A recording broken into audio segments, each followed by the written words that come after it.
Seeing me holding my newborn in worn-out clothes in my freezing apartment, my billionaire grandfather frowned. He did not look at me with pity, but with cold fury. Zuri wasn't $350,000 a month from the Midtown Building Trust Fund, enough for you to buy decent clothes to bring my great-grandson home in. I stood frozen, dropping the diaper bag to the scuffed floor. I looked him dead in the eye and said, "I have never received a single dollar." Then he pulled out his phone and called his lawyers. "My name is Zuri. I am 28 years old, and my own parents stole my future to fund my sister's lavish lifestyle." Before I continue this story, let me know where you are watching from in the comments below. Hit like and subscribe if you have ever been betrayed by the people who were supposed to protect you. You will want to hear how I took back every single penny and left them with nothing. Grandpa Marcus had just flown in from London. He bypassed his massive estate in Buckhead and came straight to my address. An address my parents had desperately tried to hide from him for years. He stood in the middle of my damp studio apartment.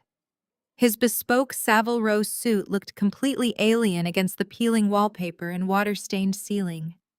I was wearing a faded, oversized college sweatshirt and sweatpants that had thinned out at the knees. I was physically and emotionally exhausted, having just been discharged from the hospital with my baby boy Leo. No one from my family had come to pick me up.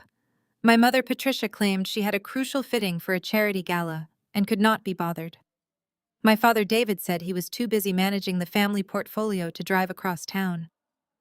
My younger sister Imani, the absolute golden child of the Caldwell family, was busy posting photos from a luxury yacht in Dubai with her white husband Connor. So I had taken a ride-share home, clutching my newborn tightly to my chest, praying the driver would avoid the deep potholes on the street. I had barely unlocked the door and set Leo's second-hand bassinet on the floor when the heavy knock came. Grandpa Marcus stepped inside without waiting for an invitation. His sharp eyes immediately scanned the cramped space. He took in the rusted radiator, the single window with a cracked pane taped over to keep out the draft, and the cheap baby clothes folded neatly on a plastic table. He did not offer a warm hug. He did not coo over the sleeping baby in my arms. His jaw clenched so tight I thought his teeth would shatter. I shrank back, feeling a deep wave of shame wash over me. For years, my parents had told me that Grandpa Marcus despised my life choices. They told me he hated that I chose to be a freelance illustrator instead of joining the Caldwell real estate empire. They explicitly said he was deeply ashamed of my modest lifestyle and had strictly forbidden them from helping me financially. I had spent my entire adult life terrified of his judgment, believing I was the ultimate disappointment to the man who built our family legacy from the ground up. "Zuri," he said, his deep voice vibrating in the small, cold room. "What is the meaning of this?" I swallowed hard, trying to fight back the tears of exhaustion. "I am sorry, Grandpa. I know this place is not much. I am working 3 freelance contracts right now to afford a better heater before winter really hits. I promise I am doing my best to provide for Leo. I did not want to ask anyone for handouts." He took a step closer, his expensive leather shoes making a sharp sound on the cheap floorboards. "Handouts," he repeated the word like it tasted foul in his mouth. "You are a Caldwell. You are the eldest daughter of my eldest son. I set up the Midtown Trust specifically for you when you turned 18. $350,000 a month is deposited into an account bearing your legal name. So I will ask you again. Why are you bringing my great-grandson home to a place that smells like mold when you have millions of dollars at your disposal?" The diaper bag slipped from my shoulder. It hit the floor with a heavy thud, spilling cheap diapers and free formula samples across the scuffed linoleum. The room suddenly felt entirely devoid of oxygen. I stared at the man who built a hotel empire from nothing, the man who intimidated boardrooms full of powerful executives, and I realized he was not mocking me. He was genuinely demanding an answer to a question that made absolutely no sense to me. "Grandpa," I whispered, my voice shaking uncontrollably, "I do not have a trust fund. Mom and Dad said you cut me out of the inheritance completely because I went to art school. I have been paying my rent by illustrating children's books and designing corporate logos late into the night. Sometimes I skip meals so I can afford my utility bills. I have never seen a single $100 bill from any trust fund. The silence that followed was suffocating. I watched the realization hit him like a physical blow. I watched the patriarch of the African American elite in Atlanta piece together the horrific truth in real time. His dark eyes widened slightly, and then narrowed into a glare so cold it made the damp apartment feel like an icebox. He looked at my worn-out sweatshirt again. He looked at the cheap bassinet. Then he looked at the kitchen counter where I had stacked my medical bills, including final notices from the hospital threatening me with collections. "They lied to me," he said softly, but the fury in his tone was unmistakable. "Your father told me you were living in a luxury condo downtown. He told me you were using your trust to fund a massive art studio and traveling the world to paint. Your mother sent me photos of a gallery they said you bought in New York." My heart hammered against my ribs so hard it ached. I do not own a gallery. I have never even been out of the country. I have been right here in Atlanta scraping by for 10 years while Imani and Connor flaunt their wealth all over social media. Grandpa Marcus reached into his tailored jacket and pulled out his phone. He did not offer any empty words of comfort. He did not tell me everything was going to be all right. He simply dialed a number and put the phone to his ear. His eyes locked onto mine with a fierce protective intensity I had never seen before. The war had just begun and my parents had no idea what was coming for them. "Grandpa, please stop." I stepped forward, my hands trembling as I reached out instinctively to lower his phone. "Do not call anyone yet. There has to be a logical explanation. Maybe they are just keeping it safe for me. You know how Dad is about building character and financial responsibility. I do not want to tear the family apart over a misunderstanding." Marcus did not lower the phone. He looked at me with a mixture of profound sorrow and absolute disbelief. The man who had navigated some of the most ruthless real estate deals in the country seemed genuinely paralyzed by the pure innocence of my rationalization. I kept talking, the words spilling out in a desperate rush to defend the parents who had never defended me.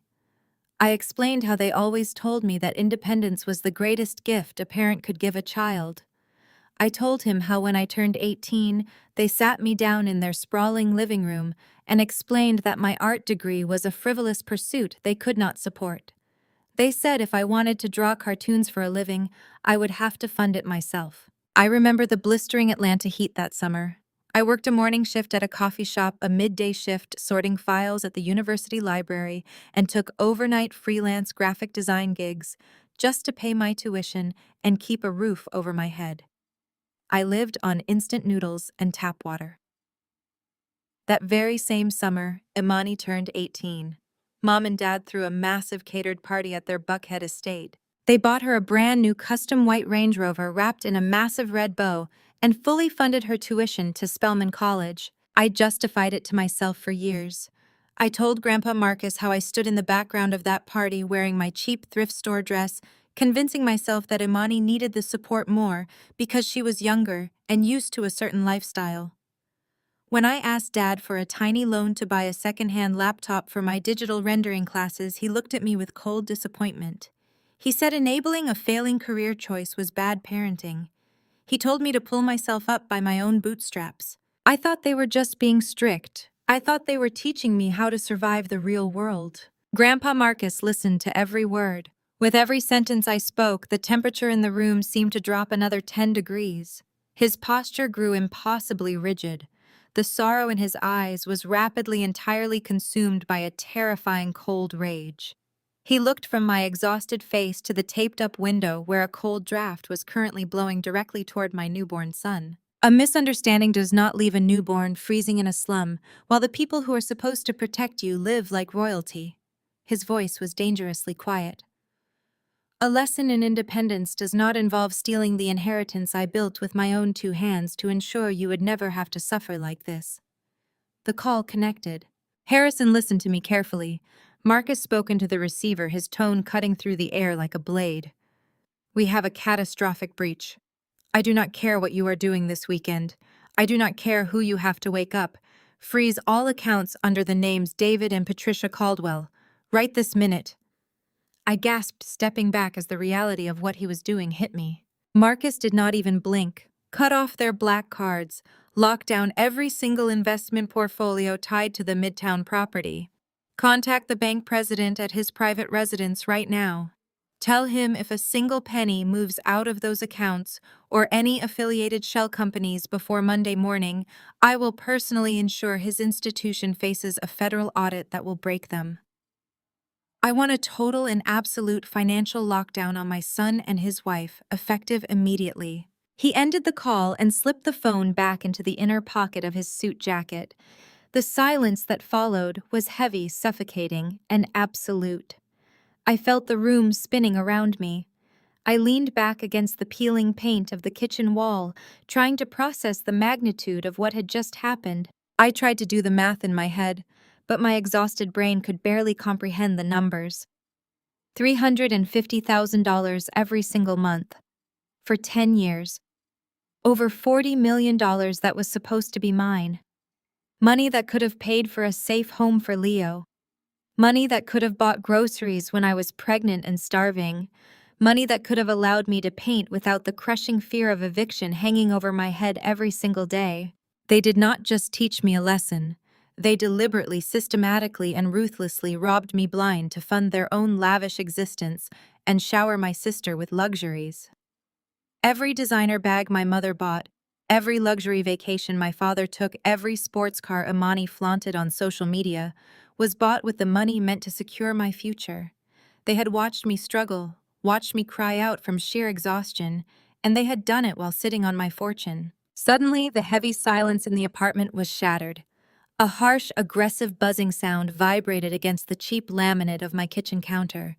We both turned to look at my phone. The screen was lit up, cutting through the dim lighting of the room like a warning siren. It vibrated violently, moving slightly across the counter. I stared at the bright screen, my heart leaping into my throat.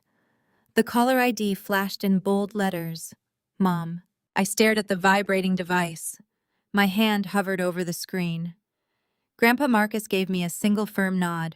I took a sharp breath, tapped the accept button, and put the call on speaker. I expected a question about Leo. I expected a mother asking how my delivery went or if the baby was sleeping. Instead, a shrill, panicked shriek echoed through my cramped kitchen. Zuri, what exactly did you say to your grandfather? Patricia Caldwell did not say hello. She did not ask about my health. Her voice was shrill, echoing off the cheap walls of my apartment. I am standing in the middle of the Hermes boutique at Phipps Plaza. The manager just declined my black card in front of 3 of my charity board members. Do you have any idea how humiliated I am right now? David's accounts are locked too. What lies have you been spinning to that old man? I stood frozen. I had just pushed a human being out of my body 3 days ago. I was standing in a freezing room with a baby who did not have enough blankets, and my mother was screaming about a declined credit card at a luxury boutique. I know about the Midtown Trust, Mom. I said the words quietly, but they landed like a bomb. The line went dead silent. The background noise of the upscale boutique vanished as she clearly rushed to a quiet corner. When she finally spoke, her voice had dropped the hysterical pitch and adopted that familiar venomous tone she reserved only for me. I do not know what delusions you are entertaining, Zuri, but you have no right to that money. You signed it over completely. You willingly gave your father and me total control to manage your assets. My brow furrowed. I looked at Grandpa Marcus. His eyes narrowed. I never signed anything giving you my money, I shot back. You told me I was cut off. You told me I had to take out student loans if I wanted to go to art school. And you did take them out, Zuri. Patricia scoffed, a cruel, dismissive sound. Do you not remember your 18th birthday? You sat right in our home office and signed the paperwork. We told you it was for your student loans and your independent tax filings. You were always so eager to prove you did not need us, so desperate to be an independent artist that you barely even read the pages. The memory hit me with the force of a freight train. The suffocating summer heat, the heavy mahogany desk in my father's office, Dad sliding a massive stack of dense legal documents across the polished wood. He had pointed to the sticky notes indicating where I needed to sign. He told me it was the only way I could secure the federal loans for my tuition because they refused to co-sign for an art degree. But it was not a student loan application. It was a power of attorney. They had handed me a pen and watched me sign away, complete and total control of my financial existence. And then another detail from that day materialized in my mind. A detail so sinister, it made my blood run entirely cold. There had been someone else in the room. Someone sitting quietly in the corner, stamping the papers with an official seal as I blindly signed my life away. Connor was the notary, I whispered, my voice cracking as the horrifying realization set in. Connor Sterling. He was just a junior financial analyst back then, a slick white guy in his late 20s, desperately trying to impress my parents so he could marry my sister Imani. Now he was a managing director at a top-tier wealth management firm. He built his entire flashy career, his reputation, his luxury cars, and his marriage to the golden child on a foundation of absolute fraud. He had orchestrated the legal loophole. He had notarized the fake documents. He was the architect who designed the pipeline funneling my inheritance directly into their pockets. He is a brilliant financial director, Patricia said, her voice dripping with justification. He knew how to structure the accounts so the money could benefit the entire family instead of being wasted on your foolish little painting hobby. Imani needed capital to launch her lifestyle brand. Your father needed to expand his portfolio. We put that money to real use, Zuri. We protected the family legacy. You are being selfish just like you always were. Call your grandfather right now and tell him you misunderstood. Fix this before you ruin Imani's future. She was not sorry. She was not ashamed. She was angry that her supply of stolen wealth had been momentarily interrupted. She viewed me not as a daughter, but as a resource to be harvested. I looked down at the bassinet. Leo shifted in his sleep, his tiny fists clenched tight. I looked at the eviction warning I had received last week, sitting on the counter next to my unpaid electricity bill. I thought about the nights I had cried myself to sleep, terrified I would not be able to buy formula. All while the people whose blood ran in my veins were sipping champagne on yachts bought with my grandfather's money. I reached out and ended the call without another word. The apartment fell silent again. The buzzing anxiety that had plagued me for my entire adult life suddenly vanished. I raised my hand and wiped the single tear that had escaped down my cheek. I looked at my fingers. That was the last tear I would ever shed for David and Patricia Caldwell. The suffocating sorrow, the desperate lifelong yearning for my parents, love, the crushing guilt of never feeling like I was good enough, it all evaporated. In its place, a terrifying, absolute calm settled over me. The pain was gone. Only a razor-sharp freezing calculation remained. I looked up at Grandpa Marcus. I did not see a disapproving patriarch anymore. I saw a general ready for war. And for the first time in my life, I was ready to fight alongside him. My phone did not stay silent for long. It began vibrating against the counter again, buzzing furiously as if mimicking the panic radiating from the other side of the city. 1 missed call, 5 missed calls, 11 missed calls. The screen lit up with a barrage of text messages, the preview banners shifting rapidly from demands to desperate pleas. Patricia Caldwell was not a woman who accepted being hung up on, and she was rapidly realizing that her usual tactics of screaming and intimidation were failing. Grandpa Marcus watched the phone dance across the laminate surface. He raised a single eyebrow, waiting to see what I would do. A decade ago, I would have answered on the first ring, my heart hammering with anxiety, desperate to apologize and smooth things over. 5 years ago, I would have let it go to voicemail and spent the rest of the night agonizing over what a terrible daughter I was, wondering how I could fix a relationship that was broken long before I was even old enough to understand it. But today I just watched it. I watched the name flash across the cracked glass and felt absolutely nothing but a chilling clinical curiosity.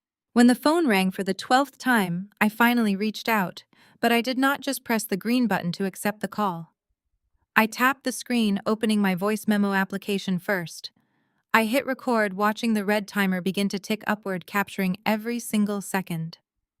Only then did I answer the call, putting it on speakerphone so the patriarch of the family could hear exactly how his son and daughter-in-law operated behind closed doors. "Zuri, sweetheart," Why did you hang up on me? Patricia's voice echoed into the cold room. The shrill, aggressive shrieking from our previous call had completely vanished. In its place was a trembling, breathless tone dripping with manufactured sorrow. You are breaking your mother's heart, baby. You know I have high blood pressure. Why are you doing this to us? The whiplash was staggering. It was the classic Caldwell maneuver, a psychological pivot designed to make me feel like the aggressor while she played the wounded victim. I leaned over the counter, resting my weight on my forearms, making sure my voice was crystal clear for the microphone. I am not doing anything, Mom. I am just surviving in a freezing apartment while you scream about a declined credit card at Hermes. Oh, Zuri, you are misunderstanding everything. She let out a perfect theatrical sob, catching perfectly in her throat. You are the older sister. You have to understand how these things work. We are a family. We have to build a legacy together. You must know about sacrifice. Sacrifice. I repeated the word, tasting like ash on my tongue. You mean forging my signature to steal my trust fund so you could buy designer bags? It is not stealing. She snapped her mask, slipping for just a fraction of a second before she forced the tears back into her voice. We invested it. Connor is a financial genius. He took that capital and built a portfolio that secures the Caldwell name for generations. We gave him the money to generate profit for the whole family. He is a white man in corporate Atlanta, Zuri. He has access to boardrooms and exclusive deals in the financial district that your father and I would have to fight twice as hard to get into. We used your trust to give him the leverage he needed to elevate all of us. You should be thanking us for managing it so well instead of letting it sit idle. I looked at Grandpa Marcus. His jaw was clenched so tightly a muscle twitched in his cheek. The sheer audacity of her defense was breathtaking. She was openly admitting to federal fraud and framing it as a noble racial and financial sacrifice for the greater good of the family name. Elevate all of us. I asked, my voice perfectly steady. How exactly does Imani's luxury lifestyle elevate me while I skip meals to buy baby formula? Patricia sighed heavily, the sound of a long-suffering parent dealing with a petulant child. Imani is the face of this family's future. She has the platform, the social media following, the elite connections. She needs that lifestyle to maintain her brand and bring value to Connor's firm. You chose to hide away in a cheap apartment drawing pictures. You never cared about the family image or our social standing, but now you want to tear all of this down. You want to destroy this family, throw your own parents out on the street, and ruin your sister's life just because you are jealous of Imani. There it was, the ultimate weapon she had wielded against me since childhood. The accusation of petty jealousy. For years, that accusation alone would have been enough to make me back down. I would have scrambled to prove I was not jealous, to prove I was a supportive sister, even if it meant letting them walk all over me and drain me dry. My chest used to tighten with guilt whenever she played that card, making me question my own reality. Are you going to let your petty resentment burn our legacy to the ground? Patricia pushed, her voice rising in a crescendo of manipulative guilt. Are you going to be the reason your father loses his standing in the community? Over a misunderstanding about money? I stared at the red recording timer on my screen. It clicked past 3 minutes. 3 minutes of pure, unadulterated admission of guilt. 3 minutes of emotional blackmail that I now held firmly in the palm of my hand. I did not cry. I did not apologize. I did not scramble to assure her that I loved them. The decades of conditioning had officially shattered. I am not jealous, Mom. I said, my voice dropping to a terrifyingly calm whisper. I am just taking back what is mine. I tapped the red square on the screen, stopping the recording, and ended the call. The file saved automatically to my cloud drive, securely backed up in 3 different locations. I looked up at Grandpa Marcus. He slowly nodded, a fierce gleam of absolute approval shining in his dark eyes. The golden child and her corporate husband thought they were untouchable. They thought they had buried me under a mountain of insecurity and manipulation, but they had just handed me the very weapon I needed to tear their fraudulent empire down to the studs. Grandpa Marcus gave me a firm nod, his phone already pressed to his ear again, as he stepped out into the hallway. He needed a secure line to coordinate with his elite legal team and to dispatch a private security detail to my location. "Lock the deadbolt behind me," he instructed, his voice low and commanding. "Do not open it for anyone." I moved to follow his instructions, but before my hand could even reach the brass lock, heavy aggressive pounding rattled the thin wood of my front door. It was not the polite knock of a neighbor. It was a demand for entry. I glanced out the cracked front window. Parked illegally on the cracked pavement of my rundown neighborhood was a gleaming silver Porsche Panamera. It looked entirely alien against the backdrop of overflowing trash cans and flickering streetlights. Before I could secure the chain, the door was shoved open with brute force. Connor Sterling stepped into my apartment.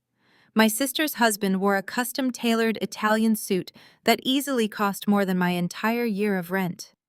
He brought the suffocating scent of expensive cologne into my cramped living space, wrinkling his nose in absolute disgust as he took in the water-stained walls and the scuffed linoleum floor.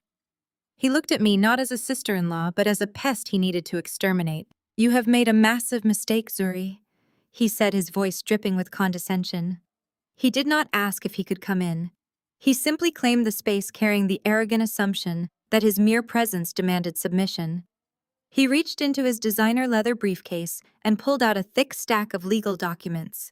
He threw them onto my cheap kitchen counter with a loud thud. The papers slid, stopping inches away from Leo's baby bottles. "That is a non-disclosure agreement and a settlement waiver," Connor commanded. "You are going to sign it right now. It formally states that the trust fund transfer was a voluntary family donation on your part. It legally binds you to the story that you willingly gifted that capital to my firm to manage on behalf of the Caldwell family legacy." I stared at the paperwork and then back at him. My pulse thrummed in my ears, but the cold calculation I had found earlier remained completely intact. "A voluntary donation," I repeated, keeping my voice steady. "You stole $350,000 a month from me for 10 years, Connor. You forged a power of attorney.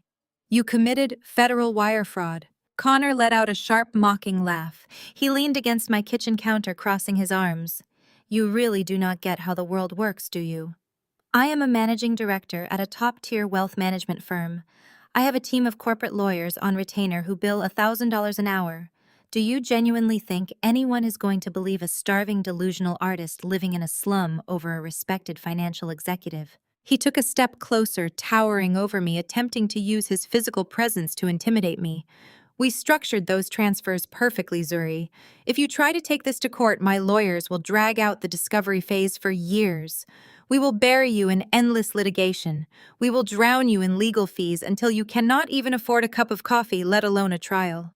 A judge will look at the paperwork, see your signature from when you were 18, and rule it a legally binding family investment. You will leave the courtroom with absolutely nothing but millions in legal debt." I held my ground, refusing to step back. "You underestimate my grandfather," I said quietly. Connor rolled his eyes. "The old man is emotional right now, but he is a businessman. When my team presents him with the potential public relations nightmare this will cause for his empire, he will back down to protect the Caldwell brand. He always does. But you, Zuri, you are the one who is going to pay the highest price if you do not sign that paper." His eyes drifted slowly to the corner of the room where Leo was sleeping peacefully in his bassinet. The malicious smirk on his face deepened, turning into something truly sinister. "Let us play out your little fantasy," Connor said, his tone turning deadly soft. "Let us say you actually try to sue me.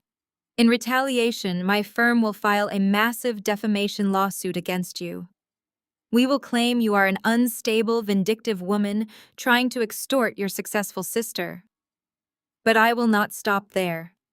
I will personally ensure Child Protective Services pays a visit to this miserable, freezing apartment." My breath caught in my throat. My maternal instincts flared hot and violent. "I will show the court your eviction notices," Connor whispered, leaning in close. "I will highlight your lack of steady income. I will have my lawyers subpoena your medical records and spin a compelling narrative about severe postpartum depression and mental instability. How long do you think a judge will let you keep that baby when your wealthy, upstanding sister and her successful husband offered to take him into a $5 million mansion in Buckhead. He was threatening to steal my child. The man who had financed his entire luxurious existence with money stolen from my name was now threatening to take my newborn son away, using the very poverty he had forced me into as his weapon. If you push this, Zuri, you will not just lose the money. You will lose custody of your son. You will be declared unfit. Sign the paper. You have 24 hours. You be so. Connor patted the stack of documents patronizingly. He turned on his heel, adjusting his expensive silk tie, and walked out of my apartment, leaving the door wide open behind him. The roar of his Porsche engine echoed through the quiet street as he sped away, completely certain he had just won the war by terrifying a helpless single mother into submission. I walked over to the door and locked the deadbolt. I did not cry. I did not shake.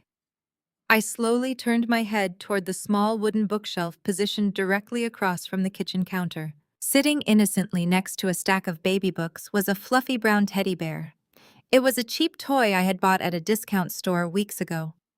Because I lived in a dangerous neighborhood with an unpredictable landlord, I had spent my last few spare dollars installing a tiny high-definition nanny camera straight into the bear's glass eye.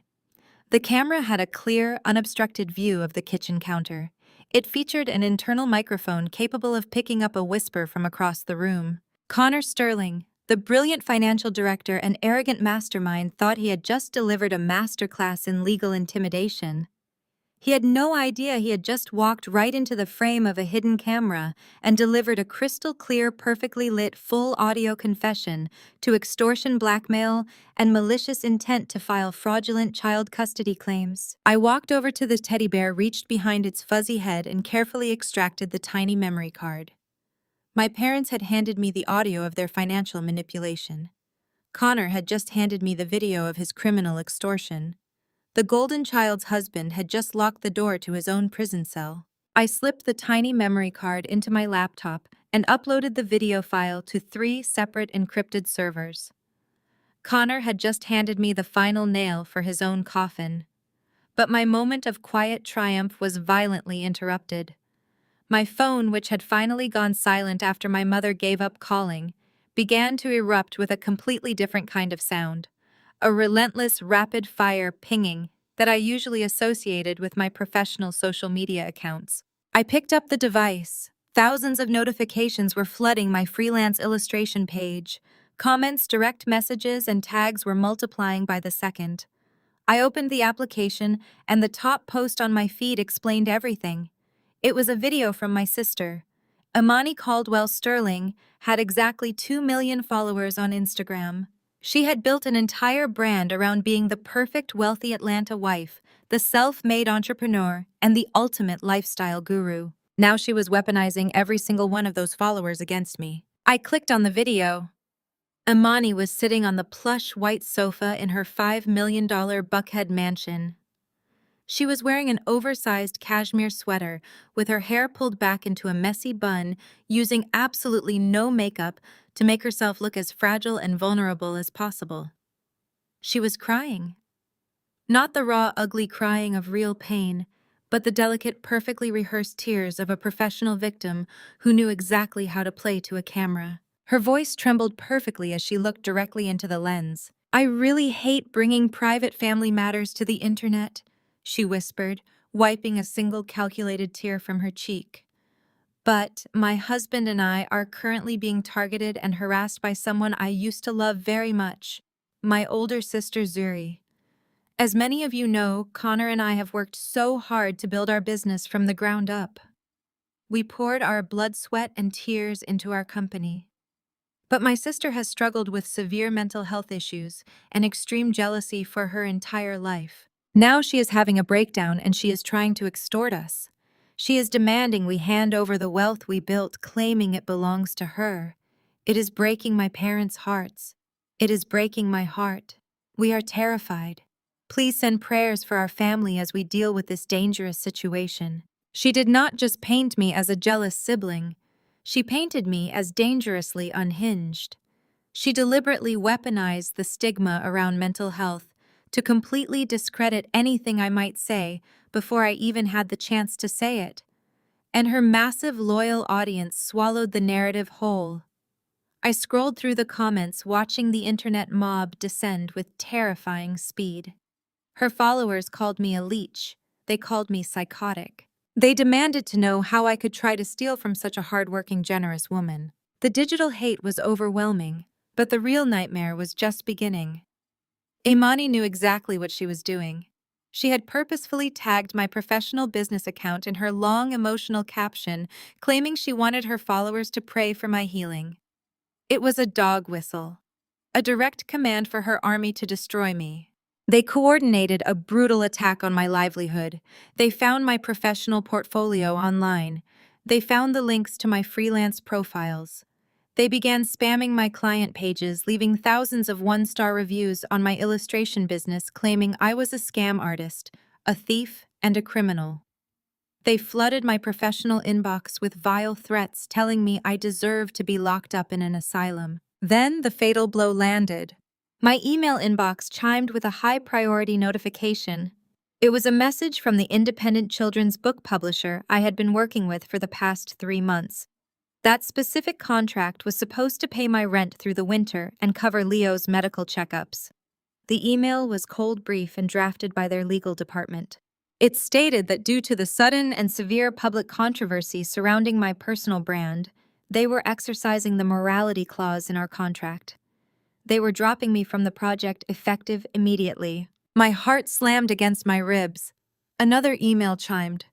A local boutique I had designed logos for was demanding a refund and canceling our ongoing retainer. Then another notification popped up. A magazine editor pulling my upcoming feature. Within 20 minutes, every single pending invoice and future project I had lined up was completely gone. I looked down at Leo, who was still sleeping soundly in his worn-out bassinet.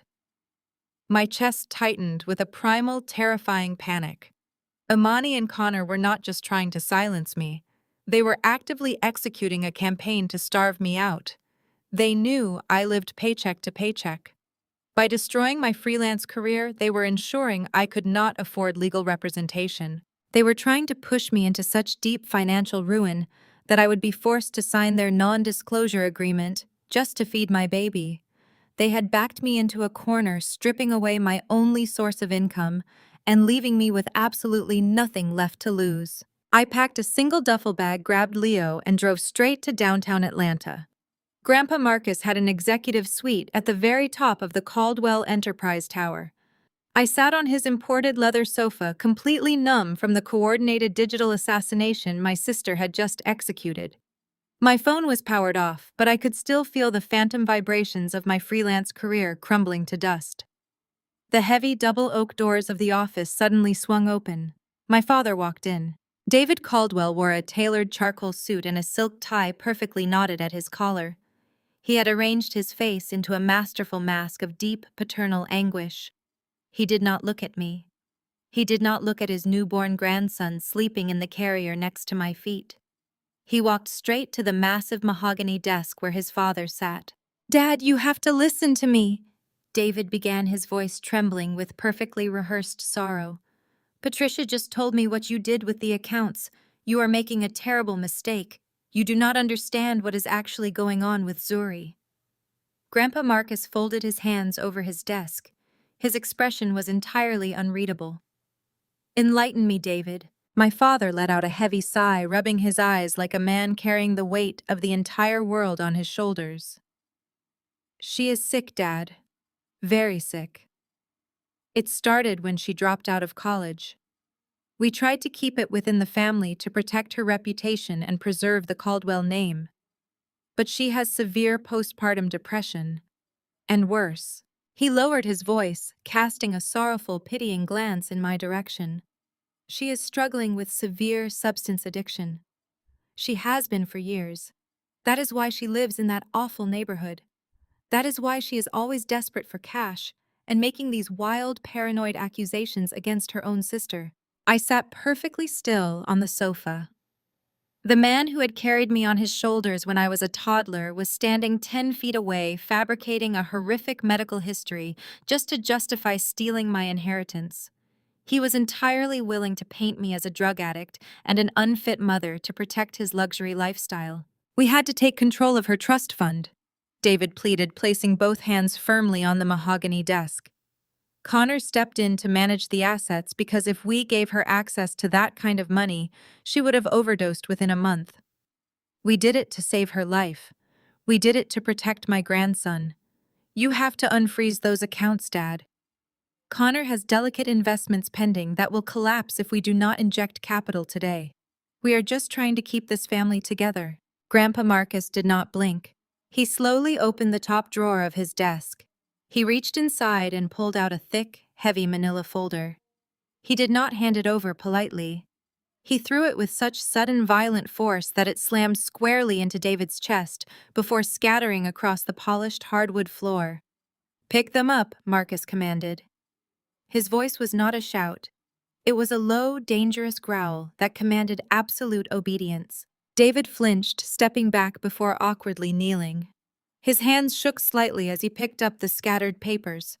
They were official documents stamped with hospital seals and certified bank logos. I had my private medical team run a comprehensive blood panel and toxicology screen on Zuri the day she gave birth to my great-grandson, Marcus, said his voice echoing in the large office.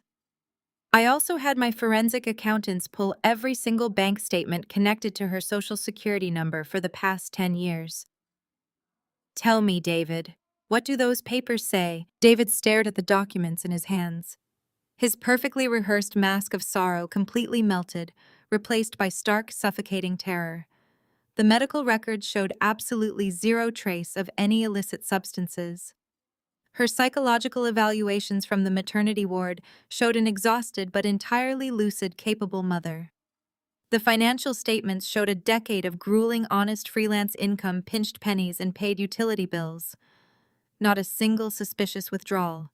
Not a single unexplained expense. She is entirely clean. Marcus stood up, his towering frame casting a long shadow over the desk. She has been working herself to the bone while you and your wife siphoned her fortune. You stood in my office and tried to frame your own traumatized postpartum daughter as a drug addict. Marcus walked around the desk, stopping mere inches from his son. The disappointment radiating from him was palpable. You sold out your own flesh and blood to feed a scumbag son-in-law and a parasitic youngest daughter. David took a step back, raising his hands in a frantic gesture of defense. Dad, please, you have to look at the bigger picture here. Connor has multiplied that money. We built an empire for this family.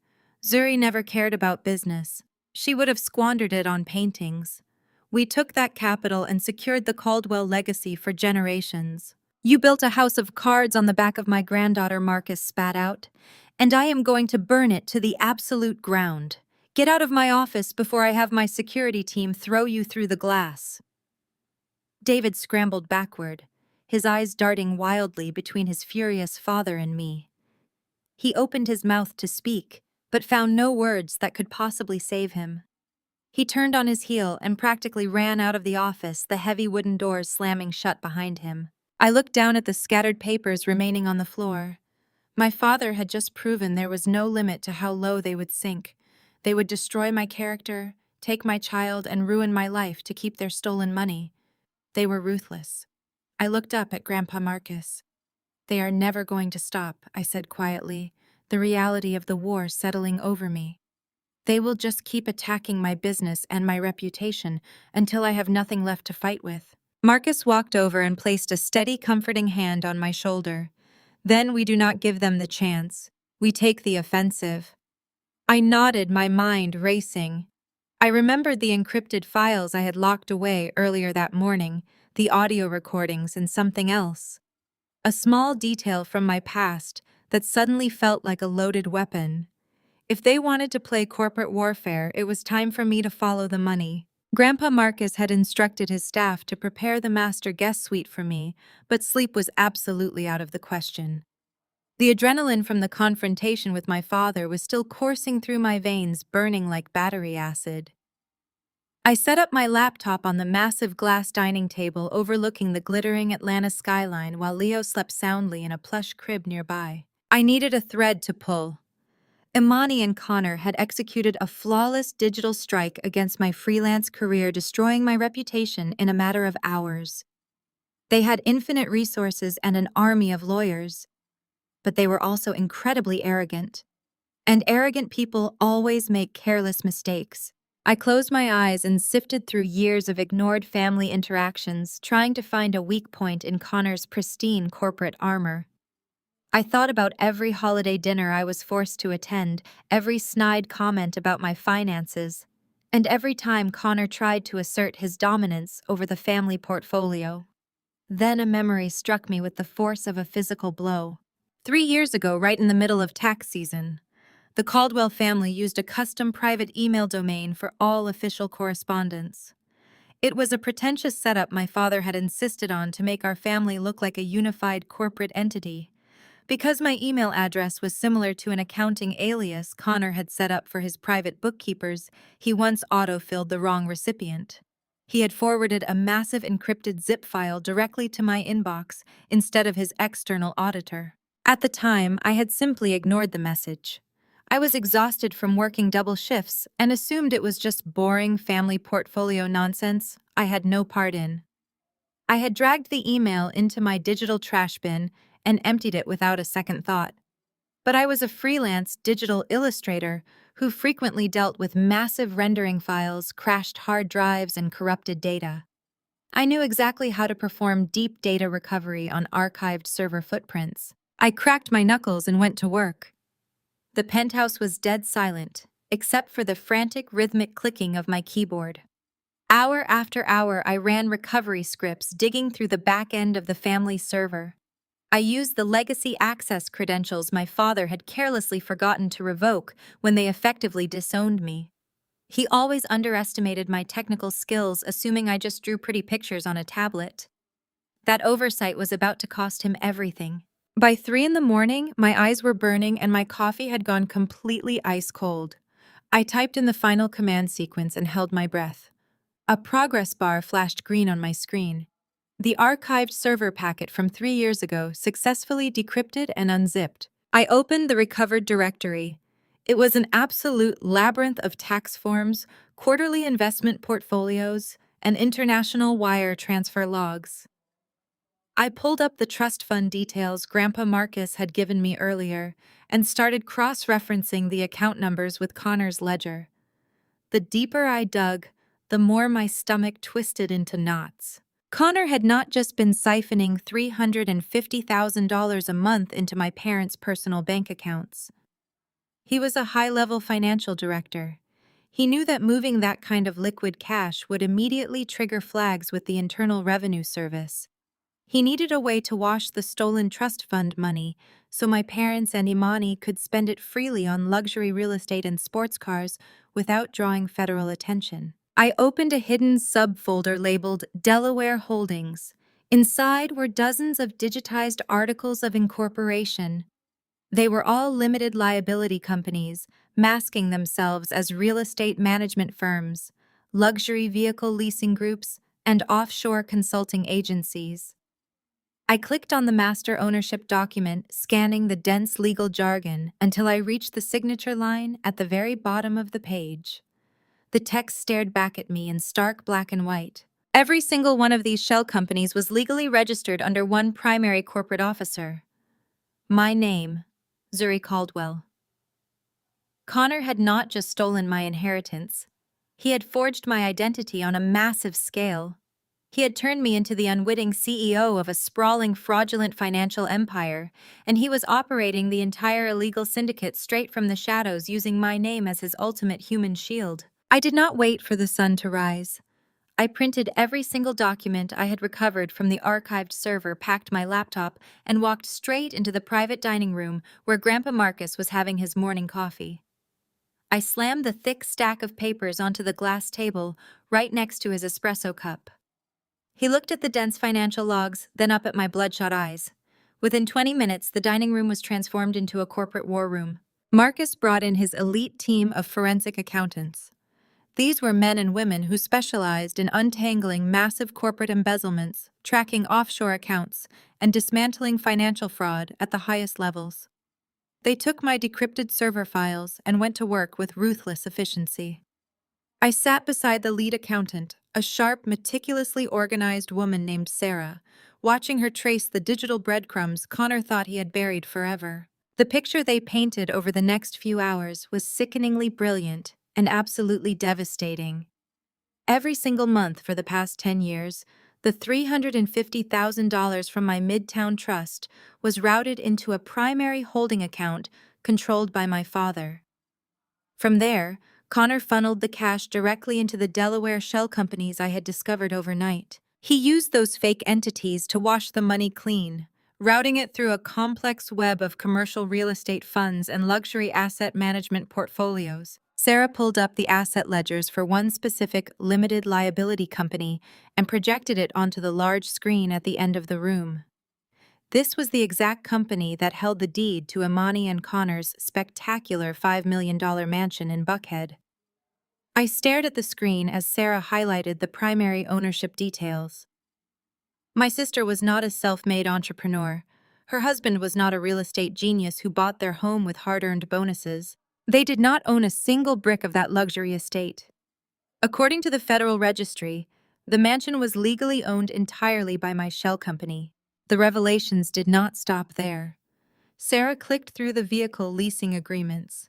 Imani's custom white Range Rover and Connor's silver Porsche Panamera, the very same car he had driven to my apartment to threaten me, were registered as corporate fleet vehicles under my name. The extravagant luxury vacations to Dubai, the private yacht charters, the designer wardrobe hauls my mother flaunted on social media. They were all meticulously categorized as corporate expenses and business development write-offs. My family had been living like royalty, projecting an image of generational wealth and business dominance, while completely funding their charade with the money my grandfather had set aside to protect me. They had not just stolen my cash. They had weaponized my identity to build a fraudulent fortress. They used my name to absorb all the tax liabilities while they reaped every single benefit, leaving me to freeze in a crumbling apartment. Grandpa Marcus sat at the head of the table. He was unnervingly quiet, absorbing the sheer scale of the betrayal. He had trusted his son to manage the family assets with honor, and instead David had handed the keys to a financial predator. Sarah turned away from the projector and looked directly at Marcus.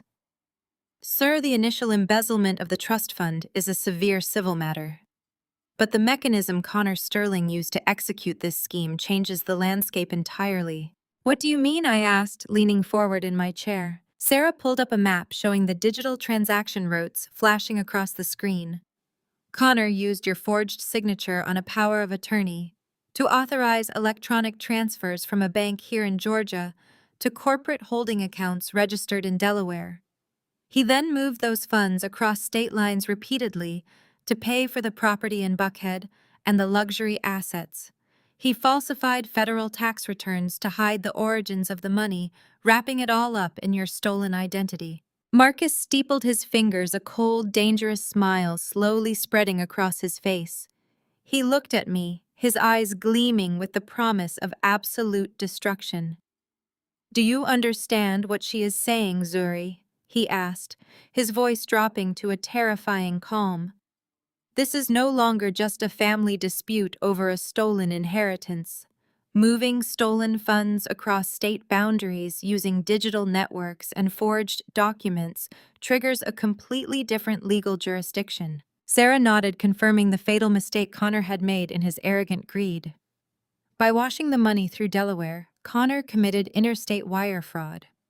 By writing off personal luxury expenses through fake corporate entities, he committed federal tax evasion.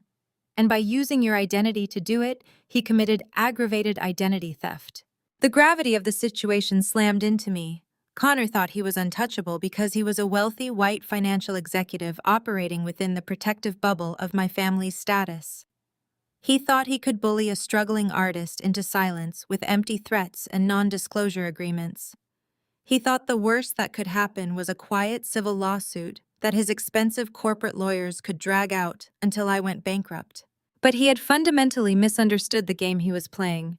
He thought this was a local family dispute he could squash with intimidation.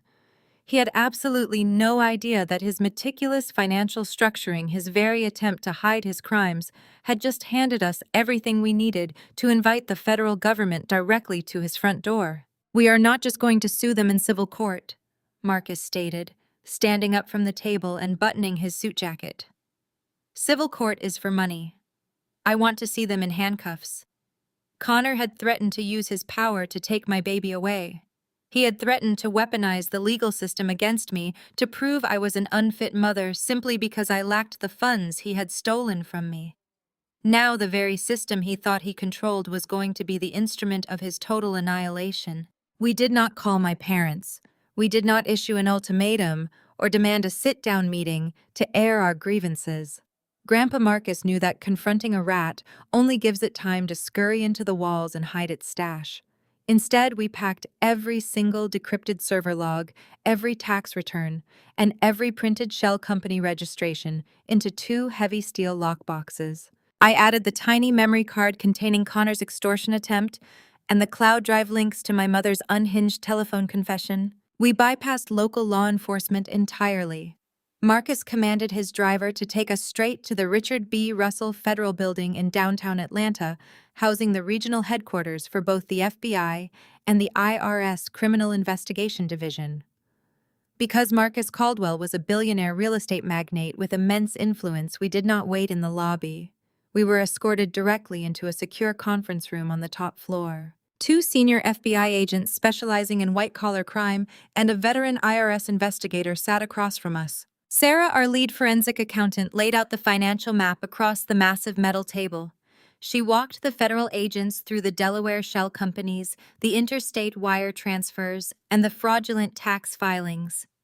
She showed them exactly how my signature had been forged on the power of attorney, and how Connor had used his position at a top-tier wealth management firm to bypass standard banking flags. The IRS agent, a sharp-eyed man named Agent Miller, reviewed the ledgers with grim fascination.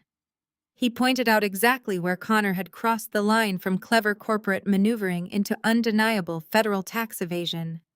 He explained that by purchasing luxury vehicles and private real estate under my name, but using them for personal enjoyment, my family had racked up millions in undeclared taxable income. "You can steal from your family," Agent Miller said, adjusting his glasses. "But the moment you lie to the federal government about the revenue, you become our property." The FBI agents watched the hidden camera footage of Connor threatening to steal my child and fabricate medical records.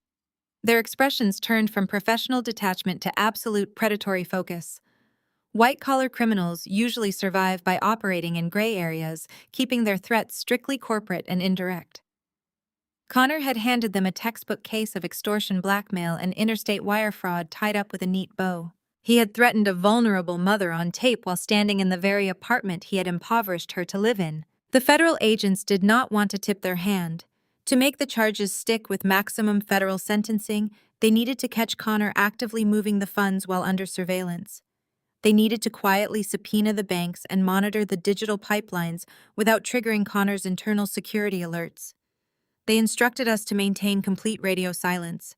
We were to let my family believe their pressure campaign was working. Let them believe I was paralyzed by the social media destruction Imani had unleashed. I agreed immediately. Handing over the evidence to the federal government felt like passing the executioner his axe. I walked out of that federal building with Grandpa Marcus feeling lighter than I had in 10 years. We returned to the penthouse, and I turned off my phone, ignoring the thousands of hateful comments still flooding my professional pages. Let them type. Let them scream into the digital void. Real power moves in absolute silence, and my family bought the silence completely. While federal agents were busy drafting grand jury subpoenas and tracking wire transfers, my parents and sister were celebrating their perceived victory. They assumed my lack of retaliation meant I was broken. They thought destroying my freelance career had forced me into permanent submission. So they did what arrogant predators always do when they think they have won. They decided to throw a massive party to gloat. Through mutual acquaintances still connected to my social media, I watched the digital invitations go out. Imani and Connor were hosting an extravagant combination baby shower and wedding anniversary gala at the $5 million Buckhead mansion they had bought with my stolen money. They invited the absolute pinnacle of Atlanta's black elite local politicians, real estate moguls, and high-profile influencers. They were preparing to parade their stolen wealth in front of the entire city, cementing their status and polishing their fraudulent brand. I sat in Grandpa Marcus's luxury suite nursing Leo and watching clips of my sister preparing for her grand event. Imani was posting daily updates about the catering menu featuring imported caviar and Wagyu beef. She posted videos of floral designers transforming the mansion into a tropical paradise with thousands of white orchids. My mother was tagged in photos getting custom gown fittings, boasting about how her brilliant son-in-law was sparing no expense to celebrate the family legacy. They were so intoxicated by their own arrogance that they never bothered to look over their shoulders. They were printing custom napkins, booking celebrity caterers, and ordering imported champagne, completely oblivious to the fact that their financial accounts were currently being dissected by federal agents. They were meticulously planning the exact stage for their own spectacular public execution, and they were going to foot the bill using the very money that was about to send them to federal prison. The sprawling Buckhead estate was transformed into an obscenely lavish spectacle of stolen wealth. Imani and Connor had spared absolutely no expense for their combined baby shower and wedding anniversary gala. Valets in crisp white jackets rushed to park a seemingly endless stream of Bentleys and Maybachs along the winding circular driveway. The guest list was a meticulously curated roster of Atlanta's black elite, from local politicians and real estate moguls to high-profile social media influencers. My sister wanted the entire city to witness her coronation as the ultimate self-made queen of the Caldwell dynasty. Inside the $5 million mansion, towering floral arrangements of imported white orchids cascaded from the vaulted ceilings. Waiters drifted through the crowd, balancing silver trays loaded with beluga caviar and glasses of vintage champagne. An enormous ice sculpture in the center of the room dripped cold condensation onto a massive raw bar. Imani was live-streaming the entire event to her 2 million followers, panning her phone across the crowd to ensure everyone online saw her rubbing shoulders with billionaires and city officials. She wanted to solidify her brand beyond any shadow of a doubt. The sheer narcissism required to fund a public coronation using a stolen identity was staggering. At the center of it all, Imani held court. She wore a custom maternity gown covered in thousands of hand-sewn pearls, glowing under the warm amber lighting. Connor stood right beside her, projecting the image of the perfect protective husband and brilliant corporate titan. A live jazz quartet played softly from a raised balcony, but when Connor raised his hand, the music faded out. He clinked his crystal glass to command the attention of the crowded room. He took the microphone and looked out over the sea of wealthy, powerful guests. He spoke with the effortless, unearned confidence of a man who believed he had successfully cheated the universe.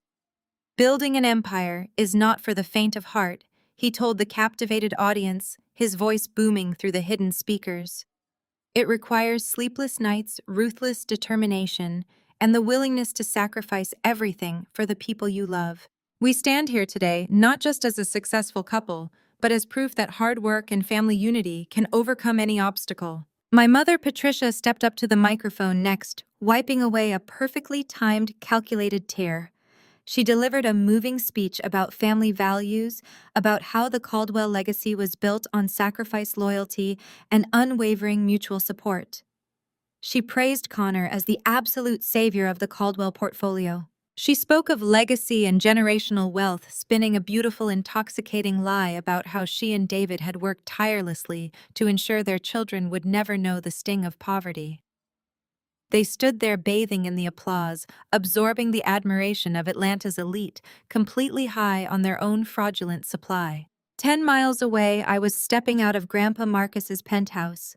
The exhausted, terrified woman who had cried in a freezing studio apartment a week ago was dead. In her place was the rightful heir to the Midtown Trust. I wore a floor-length emerald green silk gown that draped flawlessly over my figure. My hair was styled in sleek, elegant waves, and my makeup was sharp and precise, highlighting the cold, absolute resolve in my eyes. For 10 years, I had worn thrift store sweaters and taped my shoes together with duct tape. I had counted pennies to buy stale bread, while the people raising a glass to family unity had drained my accounts to buy ice sculptures and imported caviar. My chest did not tighten with grief. It expanded with a cold, calculating anticipation. I was not showing up to beg for scraps or plead for my family to love me. I was showing up to collect my kingdom. I held Leo gently against my chest. My son was dressed in a tailored miniature cashmere suit hand-picked by his great-grandfather. He was sleeping peacefully, completely safe, and profoundly loved. Grandpa Marcus stood beside me in the private elevator, wearing a razor-sharp black tuxedo, his silver-topped cane resting firmly in his grip. We stepped out of the lobby and directly into the back of a jet-black bulletproof Cadillac Escalade. The heavy armored doors sealed shut with a satisfying vault-like thud, blocking out the noise of the city. I looked out the tinted window as the powerful engine roared to life. We merged onto the highway, heading straight toward the affluent hills of Buckhead. The drive was smooth and entirely silent. Grandpa Marcus sat across from me in the plush leather seat, his hands resting firmly on the silver head of his cane. He looked out the window at the passing city, his profile carved from granite. He had spent the last 48 hours making sure the trap was perfectly set. There were no loose ends. There were no escape routes. Connor and Imani thought they had buried me. They thought I was too broken, too poor, and too ashamed to ever show my face in their world again. They were standing on a stage built entirely of my stolen money, raising a toast to their own brilliant deception. Our heavy armored SUV turned onto their exclusive street. Through the windshield, I could see the glow of the party lights illuminating the night sky above their mansion. I could hear the faint, rhythmic thumping of the live jazz band drifting through the cool night air.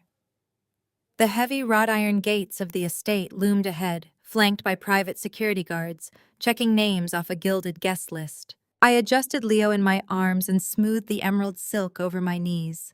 The driver did not slow down to roll down the window or present an invitation to the security guards. He simply flashed the high beams illuminating the Caldwell family crest on the front of the vehicle. The guards, recognizing the patriarch's vehicle, immediately scrambled backward and hit the release button.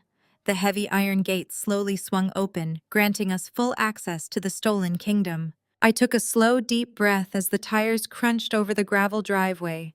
The time for hiding was officially over. The driver pulled our heavy armored vehicle right past the line of luxury cars waiting for the valet. He brought the Escalade to a smooth halt, directly in front of the grand portico of the mansion. The valet attendants rushed forward to protest the blatant breach of protocol, but they stopped dead in their tracks the moment Grandpa Marcus stepped out into the warm Atlanta night. They recognized the patriarch of the Caldwell Empire instantly. They backed away, lowering their heads in deep respect. I stepped out after him, adjusting Leo comfortably against my chest. The emerald silk of my gown caught the ambient light glowing richly against the dark backdrop of the night. I looked up at the towering columns of the estate. A house bought entirely with my pain, a house built on my stolen identity. I did not feel a shred of intimidation. I felt an overwhelming sense of ownership. The massive custom mahogany front doors stood wide open to welcome the city's elite, spilling a brilliant golden light onto the front steps. Grandpa Marcus offered me his arm. I took it, and together we walked straight past the bewildered event staff at the entrance. Inside the grand ballroom, the atmosphere was absolutely electric with manufactured joy. At the far end of the room stood a spectacular 5-tier cake decorated with edible gold leaf and cascading sugar orchids. Imani was standing right beside it, holding an ornate silver cake knife. She was posing for a swarm of event photographers, flashing her perfect bright smile. Connor stood close behind her, wrapping his arms possessively around her waist, playing the role of the devoted, wealthy husband. My parents, David and Patricia, stood just a few feet away, raising their crystal flutes of vintage champagne to toast the golden couple. The live jazz band was playing a smooth, upbeat melody, that floated effortlessly over the chatter of billionaires, local politicians, and social media influencers. We crossed the threshold and stepped fully into the ballroom. It did not happen all at once.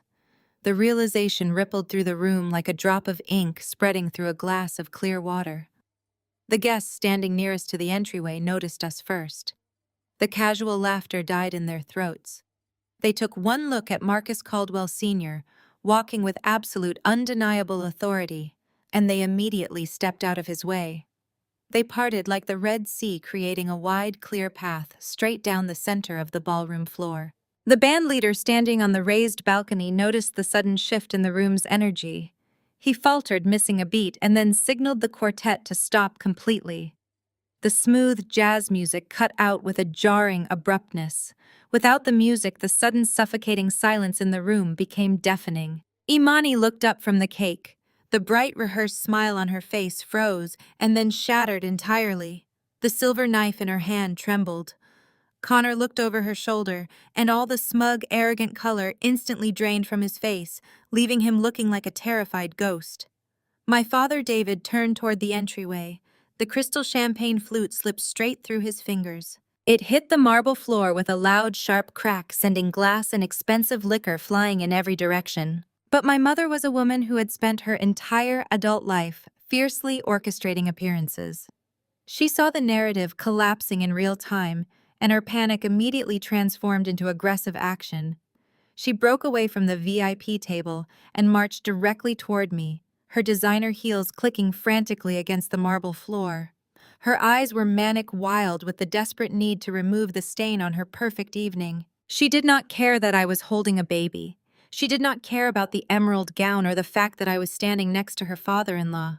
She only saw the daughter she had successfully thrown away daring to return. "What are you doing here making a scene?" Patricia hissed, her voice a harsh, venomous whisper, meant to be kept low, but echoing clearly in the dead silent room. "Security, guards, get her out of here." She lunged forward, reaching out her hands with her perfectly manicured nails, intending to grab my arm and physically drag me back out the front doors, before her socialite friends could start whispering. Before her fingers could even graze the silk of my dress, a sound cracked through the ballroom like a gunshot. Clack!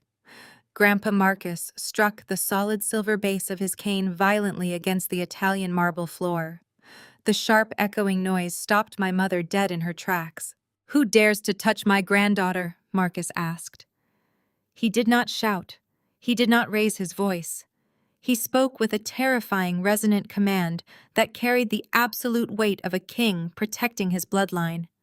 The authority in his tone forced the entire ballroom to freeze in place. Patricia physically recoiled as if she had just been struck by lightning. She stumbled backward, her hands dropping limply to her sides. She looked at her father-in-law, her mouth opening and closing without producing a single sound.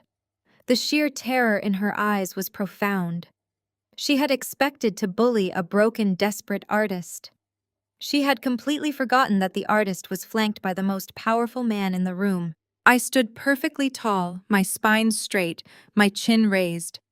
I held Leo securely, feeling his warm, steady heartbeat against my own.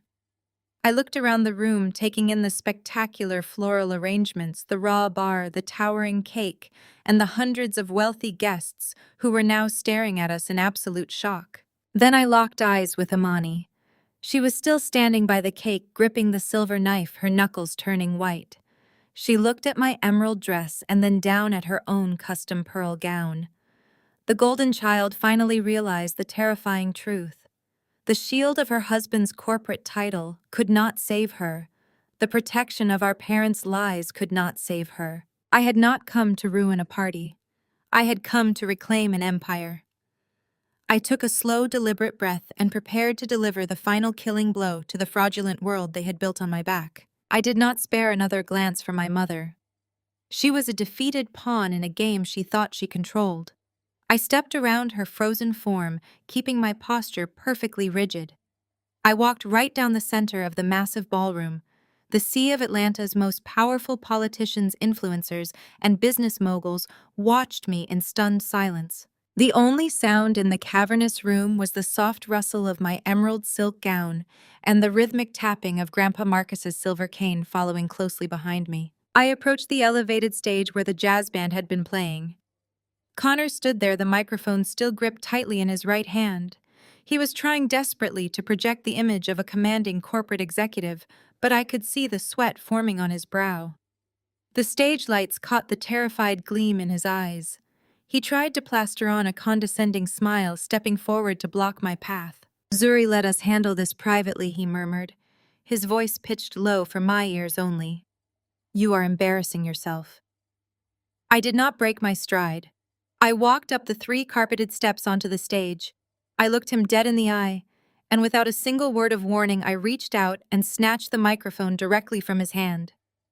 He was so entirely shocked by the sheer audacity of the movement that his fingers simply yielded. I turned my back on him. I faced the hundreds of guests who had come to celebrate the Caldwell legacy. I looked out at the glittering sea of diamonds, custom suits, and designer gowns. I held Leo close to my chest with one arm and raised the microphone with my free hand. My voice rang out through the state-of-the-art sound system echoing off the vaulted ceilings. "Welcome to Atlanta's elite," I said, my tone ringing with absolute terrifying clarity. "I hope you are all enjoying the imported caviar and the vintage champagne. I hope you admire the 5-tier cake and the thousands of white orchids. I truly do. Because you are attending a party funded 100% by money stolen from my trust fund and the trust fund of my newborn son." The ballroom erupted. It was not a gradual murmur. It was a massive collective gasp that swept through the crowd like a shockwave. High-profile guests exchanged horrified glances. Dozens of smartphones instantly shot up into the air, the recording lights flashing red, as Atlanta's high society captured the exact moment the golden couple was publicly slaughtered. Imani dropped the silver cake knife. It clattered against the marble floor, a sharp, piercing sound that cut through the rising whispers. She covered her mouth with both hands, her eyes wide with absolute panic. Connor snapped out of his stunned paralysis. The polished corporate facade shattered entirely, replaced by the frantic aggression of a cornered animal. He lunged forward, reaching for the microphone, his face flushing a deep, angry red. "Give me the mic, Zuri," he hissed, stepping into my personal space, attempting to use his height to physically intimidate me. He turned to the crowd, forcing a loud, patronizing laugh that sounded completely hollow. "Ladies and gentlemen, please excuse my sister-in-law, Connor," announced, projecting his voice over the murmurs. "As you can see, she is deeply unwell. She has been battling severe mental health issues and postpartum psychosis. She is completely insane. Please do not record this. We are getting her the psychiatric help she desperately needs." He reached out to grab my arm. "Do not touch me," I commanded, my voice amplifying through the speakers with a sharp, authoritative crack. The crowd went dead silent again. Connor's hand hovered in the air, freezing under the intense scrutiny of hundreds of camera lenses. "I am not insane, Connor." I continued, stepping away from his reach, but keeping my eyes locked onto the audience. "I do not have postpartum psychosis. What I do have is a team of forensic accountants. What I do have is the complete digital footprint of the Delaware shell companies you registered under my name using a forged power of attorney. What I do have are the bank ledgers proving you funneled $350,000 every single month across state lines to buy this $5 million mansion you are standing in." The whispering in the crowd morphed into audible gasps of shock. Several prominent real estate developers and corporate executives in the front row took visible steps back, distancing themselves from Connor as if his crimes were contagious. "You washed stolen money to buy your luxury fleet of vehicles," I said, turning to look directly at Imani, who was now trembling uncontrollably by the cake. "You built your entire lifestyle brand, your 2 million followers, and your fake self-made empire by draining the inheritance my grandfather built for me. You left me to freeze in a slum while you drank champagne bought with my signature." Connor's chest heaved. The vein in his neck throbbed violently. He realized the psychological manipulation was failing. He could not gaslight me in front of a live audience holding concrete facts. He dropped the caring husband act entirely. "You have no proof of anything, you psychotic liar!" he snarled, stepping toward me with his fists clenched, his voice dropping the professional veneer. I am a managing director. You are a broke college dropout. I will bury you in civil court. I will take everything you love. I will ruin your life. I smiled. It was a cold, razor-sharp smile that made him stop dead in his tracks. You cannot bury me in civil court, Connor, I whispered, the microphone picking up the deadly calm in my voice, because I did not take this to civil court. At that exact moment, a sound pierced through the heavy walls of the Buckhead mansion. It started as a faint, high-pitched wail in the distance, but it grew rapidly louder, multiplying by the second. The unmistakable, aggressive blare of police sirens tore through the quiet, affluent neighborhood. Red and blue lights began to flash intensely through the towering front windows, casting frantic colored shadows across the ballroom floor. The sirens were not passing by, they were converging directly on the front gates. The heavy double doors of the ballroom did not just open, they were thrust apart with an explosive force that rattled the crystal chandeliers above. A dozen federal agents wearing tactical vests emblazoned with the bright yellow letters of the FBI and the IRS Criminal Investigation Division flooded into the grand space. Their heavy combat boots pounded against the pristine Italian marble, completely shattering the fragile illusion of high society elegance. "Nobody move! Stay exactly where you are!" The lead FBI agent's voice boomed over the crowd, echoing off the vaulted ceilings. The glittering sea of Atlanta's elite instantly parted. Billionaires, politicians, and social media influencers scrambled backward, desperately pressing themselves against the walls and the extravagant floral arrangements to avoid being caught in the crossfire. They wanted absolutely nothing to do with a federal raid. The lead agent, flanked by 3 heavily armed officers, marched straight down the center aisle. He did not look at the 5-tier cake. He did not care about the custom pearl gowns or the imported caviar. He marched directly to the stage where Connor Sterling stood, frozen in sheer absolute terror. "Connor Sterling," the agent announced, pulling a thick stack of folded documents from his jacket. "I have a federal warrant for your arrest. You are being charged with interstate wire fraud, aggravated identity theft, and felony tax evasion." Connor's pristine corporate facade completely disintegrated. The arrogant wealth manager who had confidently threatened to steal my child just hours ago suddenly looked like a terrified little boy. He held up his hands, palms facing outward, his voice cracking as he tried to invoke his privilege. "Wait, there is a massive misunderstanding here," Connor stammered, taking a frantic step backward. "You do not understand. I am a managing director. I have a team of corporate attorneys. I can make some calls and clear this up right now. Turn around and place your hands behind your back." The agent did not hesitate. He grabbed Connor's shoulder, spun him around, and slammed him against the polished podium. The sharp metallic click of handcuffs snapping shut echoed through the dead silent ballroom. It was the sound of a fraudulent empire collapsing. Connor's knees buckled. He was roughly hauled upright by 2 agents, his custom Italian suit twisting uncomfortably around his bound wrists. Across the room, a second team of federal agents moved with terrifying precision toward the VIP table. My parents, David and Patricia Caldwell, had been trying to blend into the crowd, but there was no escaping this. David Caldwell and Patricia Caldwell, the second agent, stated loudly, reading from a separate warrant. "You are both under arrest for conspiracy to commit wire fraud and the forgery of federal legal documents." My father, the man who had confidently fabricated a story about my mental instability to his own father, instantly threw his hands up in a cowardly gesture of surrender. He did not try to protect his wife. He immediately tried to save himself. "I did not move the money," he shouted, his voice echoing with desperate panic as an agent forced his hands behind his back. "It was Connor. Connor set up the shell companies. I just signed what he told me to sign. I am a victim here too." My mother, Patricia, reacted completely differently. Her entire reality was based on social standing, and the thought of being arrested in front of her country club friends completely broke her brain.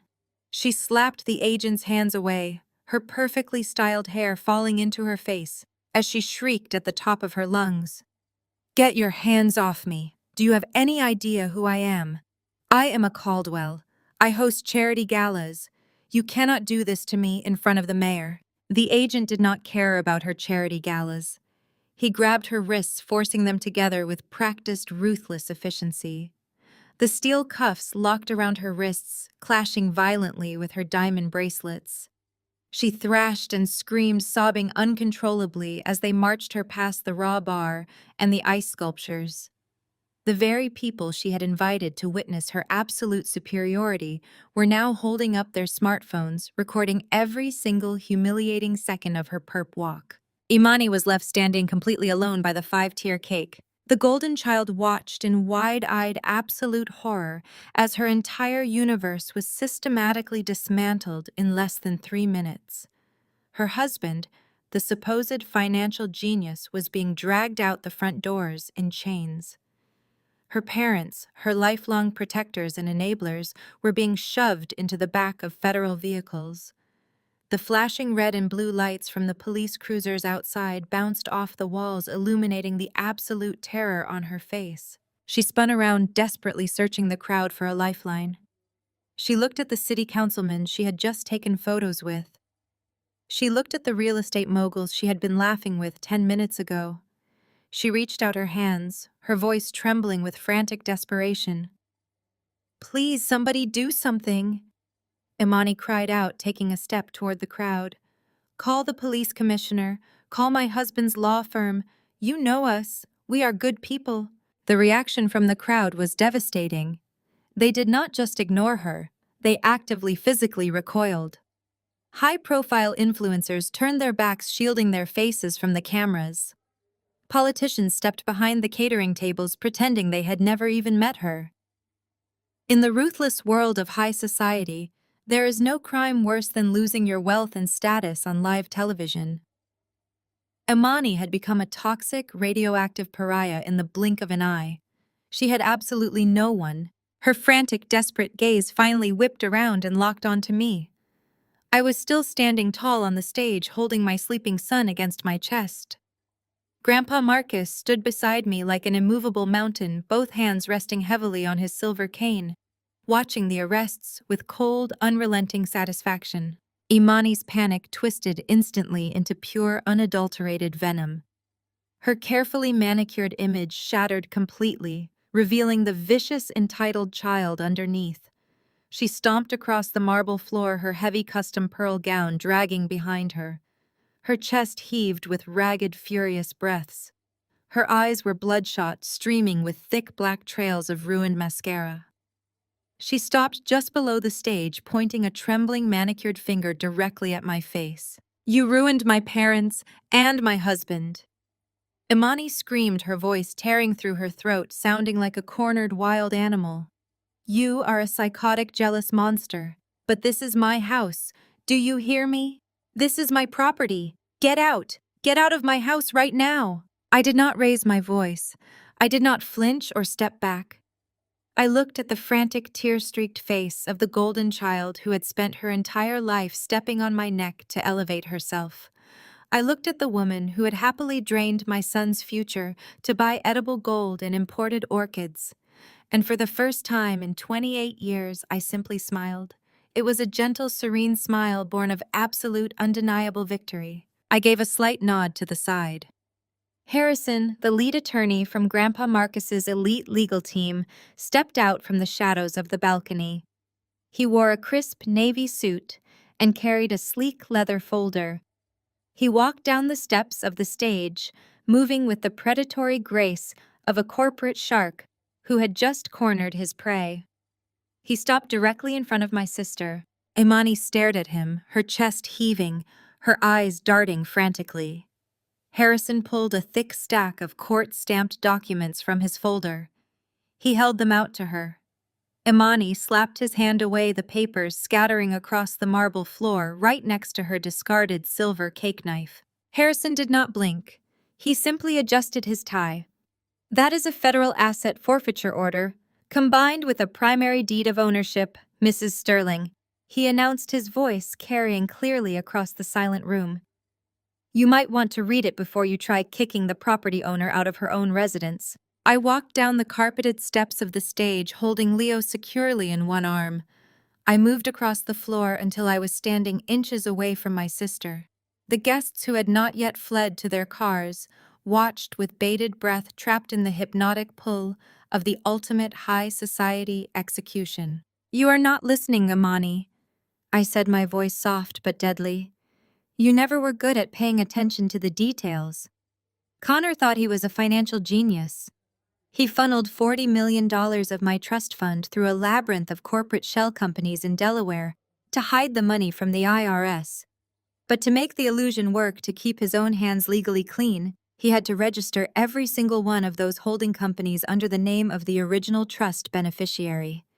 Me. I gestured around the spectacular grand ballroom. I pointed toward the towering windows overlooking the circular driveway. This mansion, those luxury cars parked outside, every single piece of imported furniture in this room, they were all purchased under the name of those shell companies. And as of this morning, federal records and a federal judge have officially confirmed that I am the sole legally registered executive officer of those entities, which means I am the true legal owner of this entire estate. The truth crashed down on her, shattering the very foundation of her reality. She shook her head violently, backing away from me. "No," she gasped, her voice cracking. "No, that is a lie. My husband bought this. We built this. You are a broke loser. You have nothing." "You are right about one thing," I replied smoothly. "Your husband did buy this. He just used my wallet and my signature to do it. The federal government has already seized the bank accounts.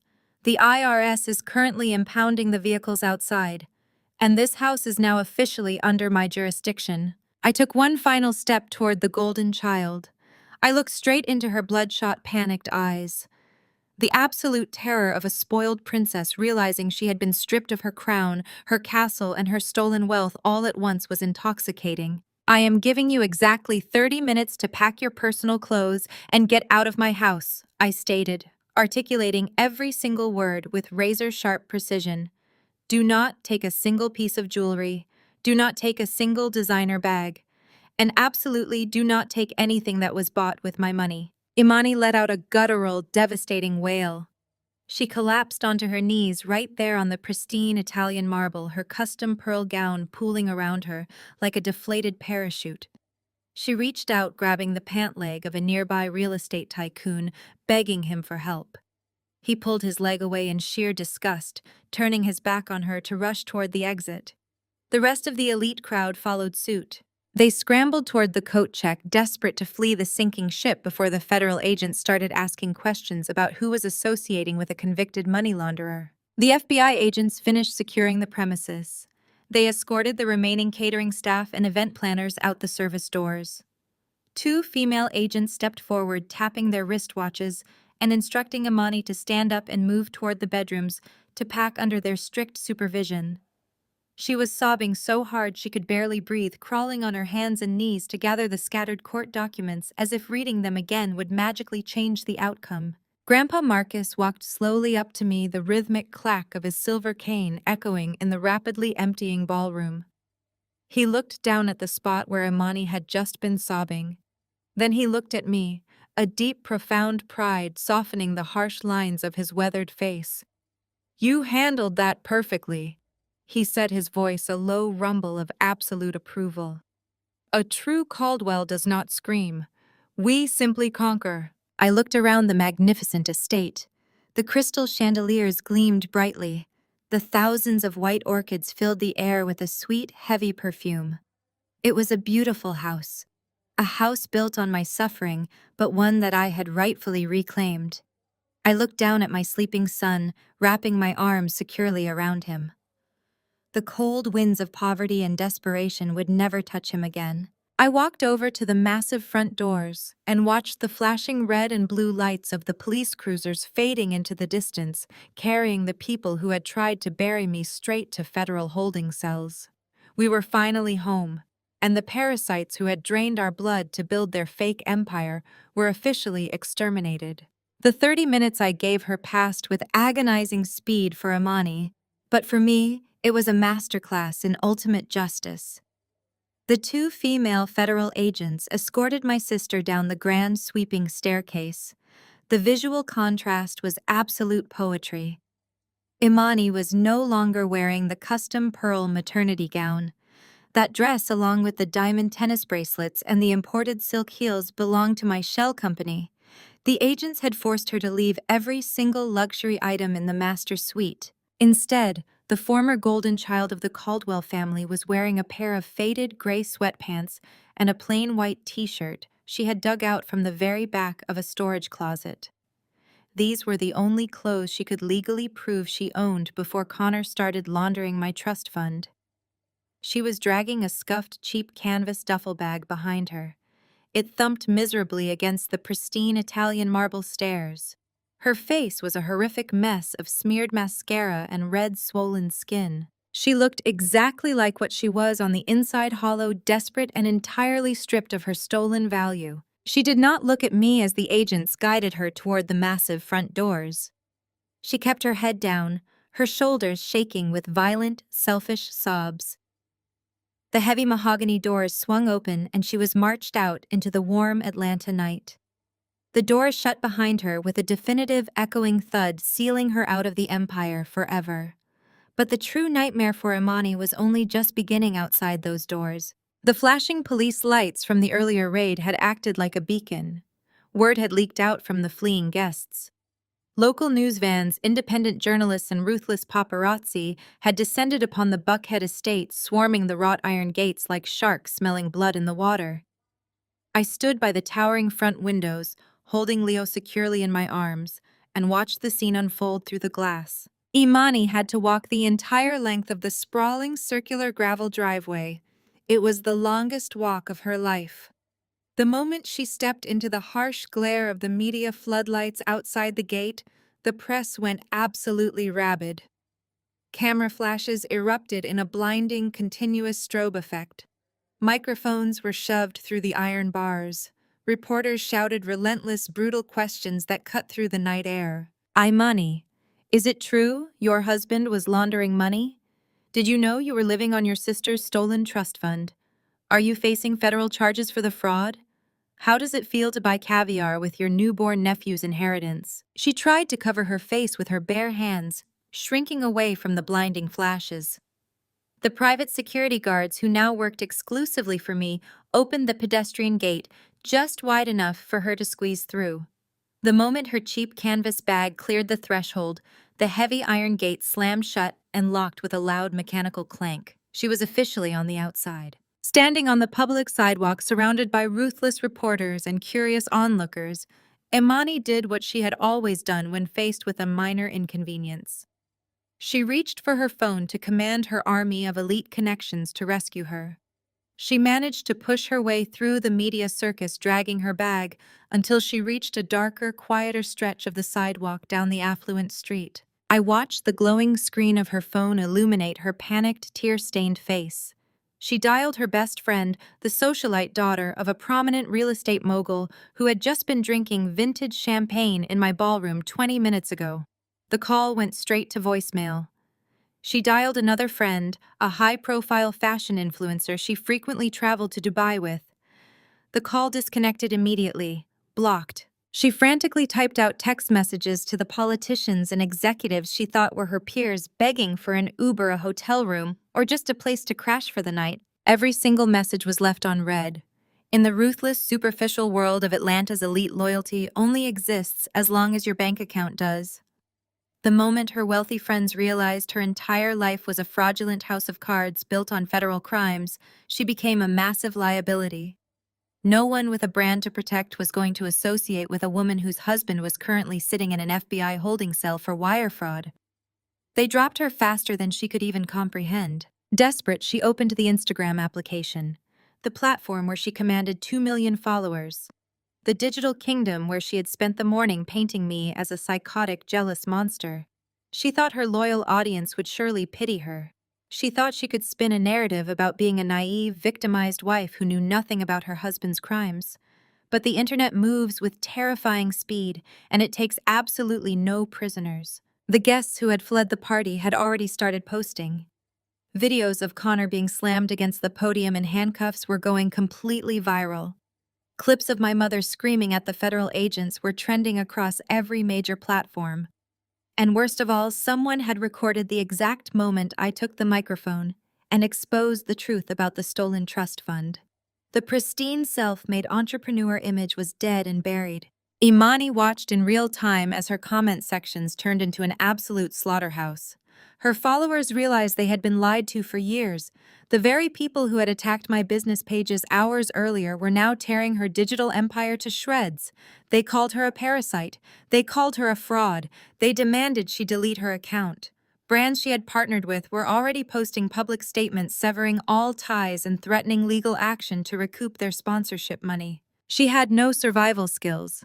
She had never worked a real job that did not involve posing for cameras or spending stolen money. She did not know how to navigate a public transit system, and her joint bank accounts with Connor were completely frozen by federal order. She was standing on the side of a road in a pair of old sweatpants with absolutely zero cash, no allies, and a destroyed reputation. She sank to the cold concrete curb, pulling her knees to her chest. The phone slipped from her trembling hands, landing face down on the pavement. The golden child, the woman who had happily watched my parents starve me out, was now completely, utterly alone in the dark. I turned away from the window. I did not feel a single ounce of pity. I simply felt the quiet, profound satisfaction of the universe restoring its natural balance. The scales of justice had brutally recalibrated, and the debt had finally been paid in full. That night on the sidewalk was the absolute end of their fraudulent reign. But the legal slaughter took another 6 months to systematically finalize. I sit here today, looking back at the courtroom battles that officially dismantled the last remaining pieces of their lives. The federal justice system moves with a slow, terrifying precision, and when it finally brought the hammer down on Connor Sterling, it was a spectacle of absolute destruction. The federal courthouse in downtown Atlanta was freezing cold on the morning of Connor's sentencing. I sat in the front row of the gallery with Grandpa Marcus right by my side. Connor was led into the courtroom, wearing a cheap, ill-fitting tan suit. The federal government had seized every single one of his assets, leaving him entirely unable to afford the $1,000 an hour corporate defense attorneys he had once boasted about to my face. Instead, he was represented by a public defender who looked completely exhausted by the sheer mountain of incontrovertible evidence stacked against them. The federal prosecutor did not just present a case. She delivered a flawless execution. She projected the decrypted server logs, the forged power of attorney, and the Delaware Shell Company registrations onto a massive screen for the entire courtroom to see. She played the hidden camera video of Connor standing in my freezing apartment, threatening to fabricate mental health records to steal my newborn son. Connor sat at the defense table staring blankly ahead as his pristine professional reputation was publicly eviscerated. The arrogant white financial director, who believed his corporate title made him immune to consequences, was completely stripped of his armor.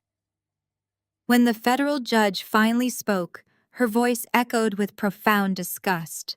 She looked down from the bench and told Connor that his actions represented the absolute worst kind of predatory greed. She stated that exploiting a vulnerable postpartum mother and weaponizing her stolen identity to commit interstate wire fraud was a crime of unparalleled malice. The judge slammed her wooden gavel and delivered the final verdict. Connor Sterling was sentenced to 10 years in a federal penitentiary without the possibility of parole. He was also ordered to pay millions in federal restitution, a debt that would follow him for the rest of his natural life. I watched the bailiff step forward and secure the heavy steel handcuffs around his wrists. He looked back over his shoulder, his eyes searching the gallery. He made eye contact with me for one brief second. There was no arrogance left. There was only the hollow, terrified realization that he was going to spend the next decade in a concrete cell. My parents faced a slightly different but equally devastating fate. David and Patricia Caldwell managed to avoid federal prison by a razor-thin margin. Grandpa Marcus had strategically chosen not to unleash his own corporate lawyers to push for maximum sentencing, focusing his immense resources entirely on the financial recovery. As a result, the judge handed my parents a heavily monitored suspended sentence citing their age and their status as secondary accomplices rather than the primary architects of the wire fraud. But staying out of a prison cell did not save them from absolute ruin. The Internal Revenue Service and the federal asset forfeiture mandates completely wiped them off the map. Every single bank account they possessed was seized to repay the stolen trust fund. The government auctioned off their luxury vehicles, liquidated their stock portfolios, and seized the few remaining legitimate real estate assets David had managed to acquire over his career. Even my mother's designer jewelry collection and imported art pieces were confiscated to settle the massive tax evasion penalties they had racked up. They went from hosting charity galas in Buckhead to standing completely empty-handed on the street. With their reputation completely destroyed and a federal fraud conviction attached to their names, my father became instantly unemployable. The man who had prided himself on his elite business acumen was reduced to standing in long, endless lines at the local unemployment office just to secure a government check to buy groceries. Because they had absolutely no capital left, they were forced to relocate to a crumbling, crime-ridden apartment complex on the far southern outskirts of Atlanta. It was a notoriously dangerous neighborhood where the streetlights were permanently broken and the sound of police sirens echoed through the thin walls every single night. The poetic justice of their situation was not lost on me. The apartment they now lived in was significantly smaller, colder, and more dilapidated than the studio apartment they had abandoned me in when Leo was born. They were forced to survive on meager unemployment benefits and whatever discounted canned goods my mother could find at the local dollar store. The woman who had screamed about a declined black card at a luxury boutique was now counting exact change at a register, praying her government assistance card would clear. They had literally nothing left but each other and the suffocating weight of their own colossal failures. But narcissists never truly accept defeat gracefully. They simply change their tactics. A few months after the trial concluded, the letters started arriving at my new corporate headquarters. They were mailed in cheap white envelopes, the handwriting shaky and desperate. My security team intercepted them, first running standard protocols before placing them on my desk. I sat in my massive office overlooking the city and stared at the first envelope. I opened it and pulled out a single sheet of lined notebook paper. It was from my mother. The handwriting was frantic, filling every available inch of the page. "Zuri, please, you have it to help us." The letter began. "Your father is sick and we cannot afford his medication. The heating in this apartment is broken and the landlord refuses to fix it. We know we made terrible mistakes, but we are still your parents. Blood is thicker than water. You have so much now, and we have absolutely nothing. We are starving, Zuri. Please find it in your heart to forgive us. Family is forever." I read the words carefully, analyzing the precise emotional manipulation woven into every sentence. She did not apologize for stealing my future. She did not express remorse for leaving me in poverty while she bought imported caviar.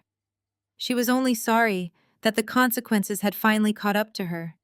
She was still trying to weaponize the concept of family to extract resources from me. She truly believed that if she played the victim long enough, my innate empathy would eventually override my boundaries. She was entirely wrong.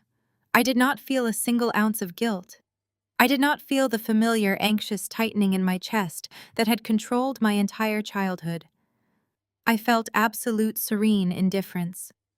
I stood up from my desk and walked over to the heavy-duty industrial paper shredder sitting in the corner of my office.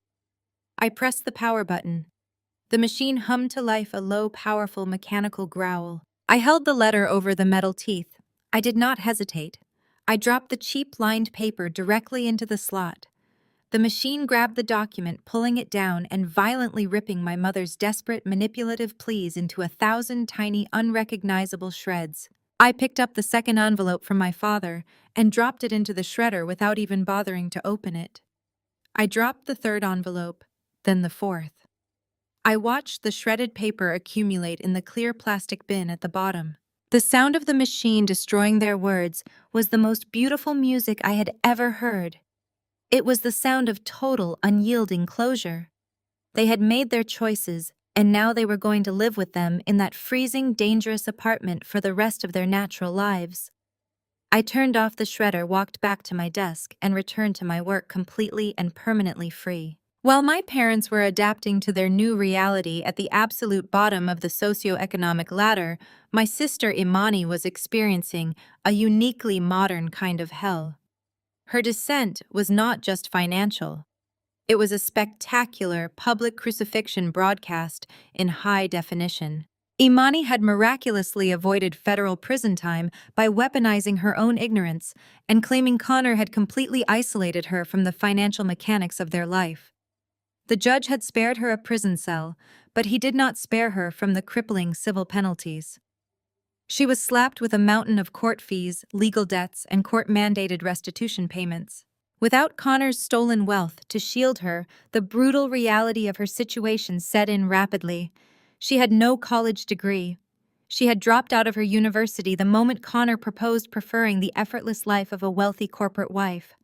She had absolutely no marketable skills, no employment history, and no family money to fall back on. She initially tried to leverage her social media presence, hoping to launch a comeback tour as a wronged woman. But the internet never forgets, and it rarely forgives. Her comment sections were absolute war zones. Every time she posted a tearful video attempting to garner sympathy, she was immediately flooded with thousands of comments reminding her that she had happily financed her luxury lifestyle with her infant nephew's stolen inheritance. Her follower count plummeted. Brands threatened legal action if she even mentioned their products. She was completely universally blacklisted. Desperation is a ruthless teacher. With her wages subject to aggressive legal garnishment and her rent severely overdue, the golden child was forced to do the one thing she had mocked other people for her entire life. She had to get a minimum wage job. No luxury boutique PR firm or high-end restaurant would hire her. Her face had been plastered across the local news for months, associated with federal fraud and family betrayal. She was a walking public relations disaster. Her lack of options finally forced her through the glass doors of a cheap, brightly lit fast food franchise on a congested commercial strip miles away from the affluent neighborhoods she used to rule. The woman who used to boast about her imported silk sheets and private chefs was now handed a stiff mustard yellow polyester uniform shirt, a cheap plastic name tag, and a mandatory hairnet. She was assigned the grueling back-breaking shifts. She spent her days standing over boiling vats of cooking oil, the heavy, suffocating smell of stale grease permanently seeping into her skin and hair. She mopped sticky linoleum floors, scrubbed public restrooms, and emptied overflowing trash cans for a meager hourly wage that barely covered her court-ordered debt payments. But the physical labor was nothing compared to the psychological torture of her new reality. Imani had built her entire identity on being perceived as superior. She thrived on the envy of others. Now she was utterly exposed, stripped of her glamorous armor and forced to serve the general public. And the public recognized her. The digital empire she had once worshipped became the very instrument of her ultimate daily humiliation. It happened on a busy Friday afternoon during the lunch rush. A group of affluent college girls walked into the fast food restaurant, laughing and holding their designer handbags. One of the girls had previously been a massive fan of Imani's lifestyle brand. She had actually purchased the overpriced digital courses Imani used to sell about manifesting wealth and building a boss babe mindset. The girl stepped up to the counter to place her order and froze. She stared at the exhausted, greasy woman standing behind the cash register. Imani tried to pull her uniform cap lower over her face, trying desperately to hide, but it was entirely useless. The college girl pulled out her smartphone. The red recording light flashed on instantly. Within seconds, the other girls in the group crowded around, lifting their own phones, capturing every single humiliating angle of the former elite socialite trapped behind a greasy plastic counter.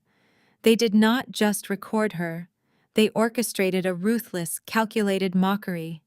"Excuse me," one of the girls asked, her voice dripping with venomous sarcasm. "Can I get a large fry and maybe some of that amazing financial advice you used to post about? How exactly do you manifest a minimum wage job?" The girls erupted into cruel laughter. Imani's face flushed a deep, violent red. She stared down at the cash register, her hands trembling visibly over the buttons. She tried to maintain her composure, whispering for them to just place their order or leave. But internet mobs do not show mercy in person. "Hey, Imani," Another girl taunted, leaning over the counter, keeping her camera lens focused directly on my sister's tear-filled eyes. Where did you park the Bentley today? Does the caviar taste a little different when you are scraping dried ketchup off a plastic tray? What is it like knowing you have to flip burgers for the next 10 years just to pay back the money your husband stole from a baby? The pressure finally shattered whatever fragile composure Imani had left. The golden child, who had never been denied a single thing in her entire life, absolutely snapped. She let out a piercing, furious scream. She grabbed a plastic tray loaded with 4 large sodas and violently hurled it across the counter. The heavy cups exploded mid-air, sending a tidal wave of sticky, dark liquid crashing over the front counter and splashing onto the tiled floor. The girls shrieked, jumping back, but keeping their cameras perfectly steady, capturing the entire meltdown in high definition. The commotion brought the restaurant manager sprinting out from the back office. He was a stern, no-nonsense man who did not care about internet drama or former social status. He only cared about his restaurant. He looked at the massive sticky mess spreading across the lobby floor and then turned his fury entirely on Imani. He did not pull her into the back to speak privately. He reprimanded her right there in front of the laughing teenagers and the long line of waiting customers. He ordered her to grab a mop, a bucket of bleach, and to clean up every single drop of the mess she had just made on her hands and knees if necessary. He threatened to fire her on the spot and report her termination directly to her parole officer if she refused.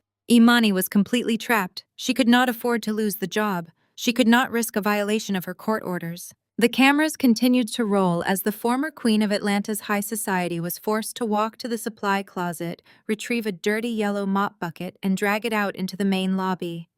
Tears streamed down her face, cutting tracks through the grease and sweat on her cheeks as she furiously scrubbed the sticky floor.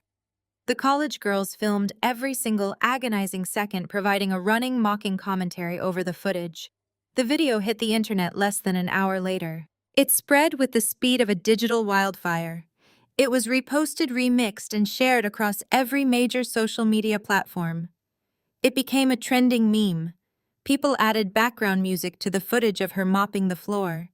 They stitched the video next to old clips of her bragging about her $5 million mansion, highlighting the spectacular, brutal irony of her downfall. I was sitting in my immaculate temperature-controlled corner office when the video crossed my feed.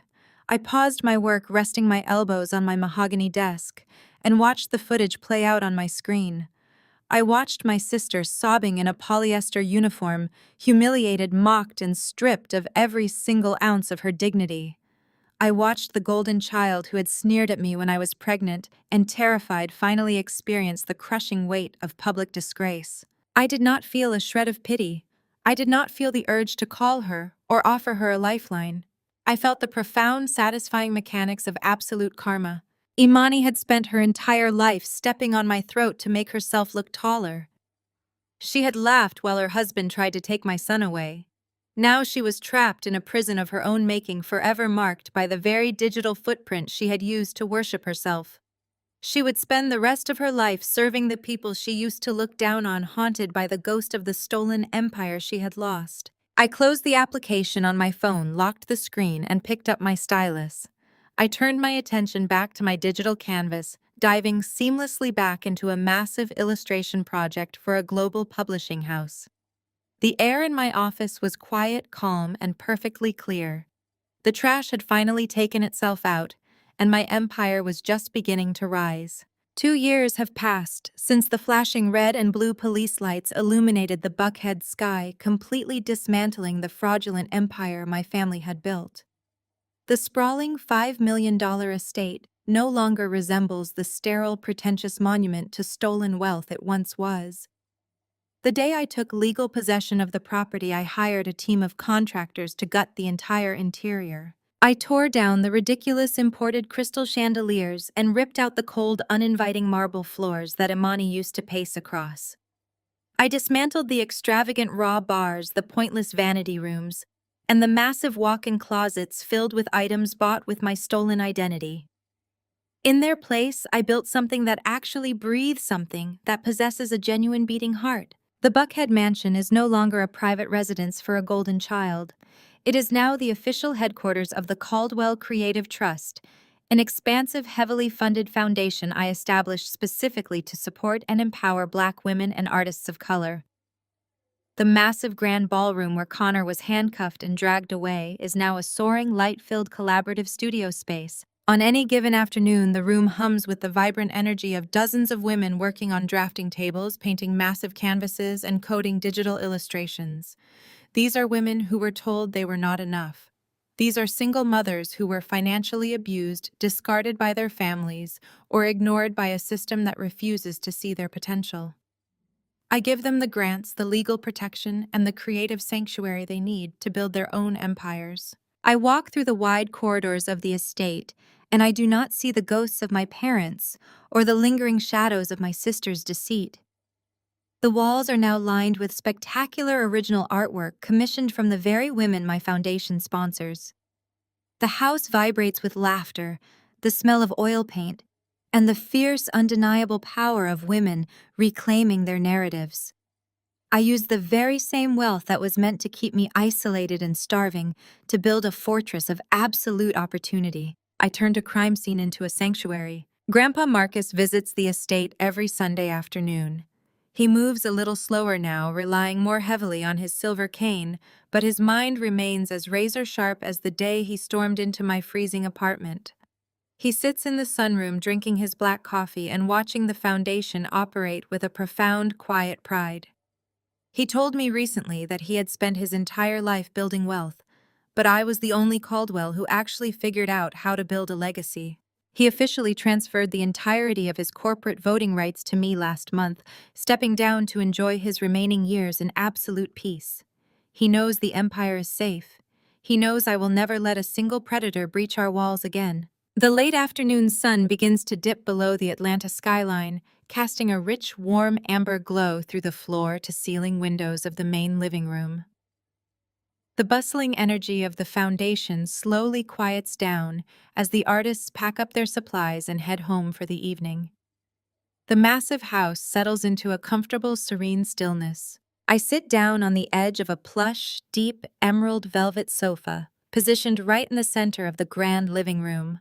The camera angle shifts smoothly, transitioning into a cinematic parallax pan.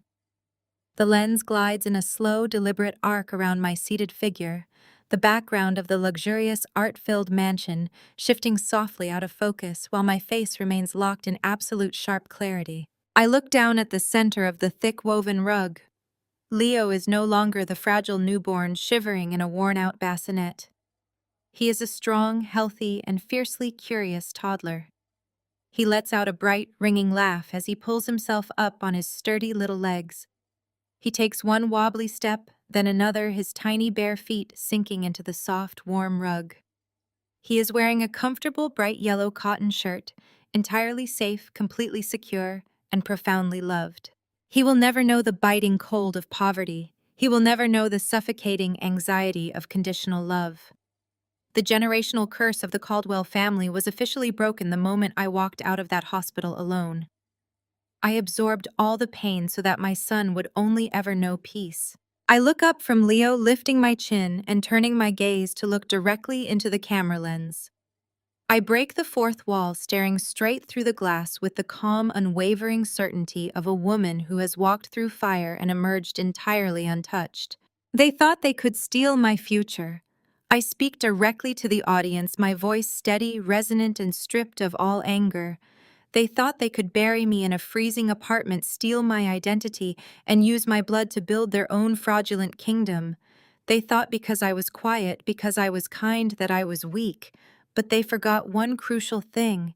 You can never steal the crown of a woman who knows exactly how to build her own throne. Grandpa Marcus was right all along.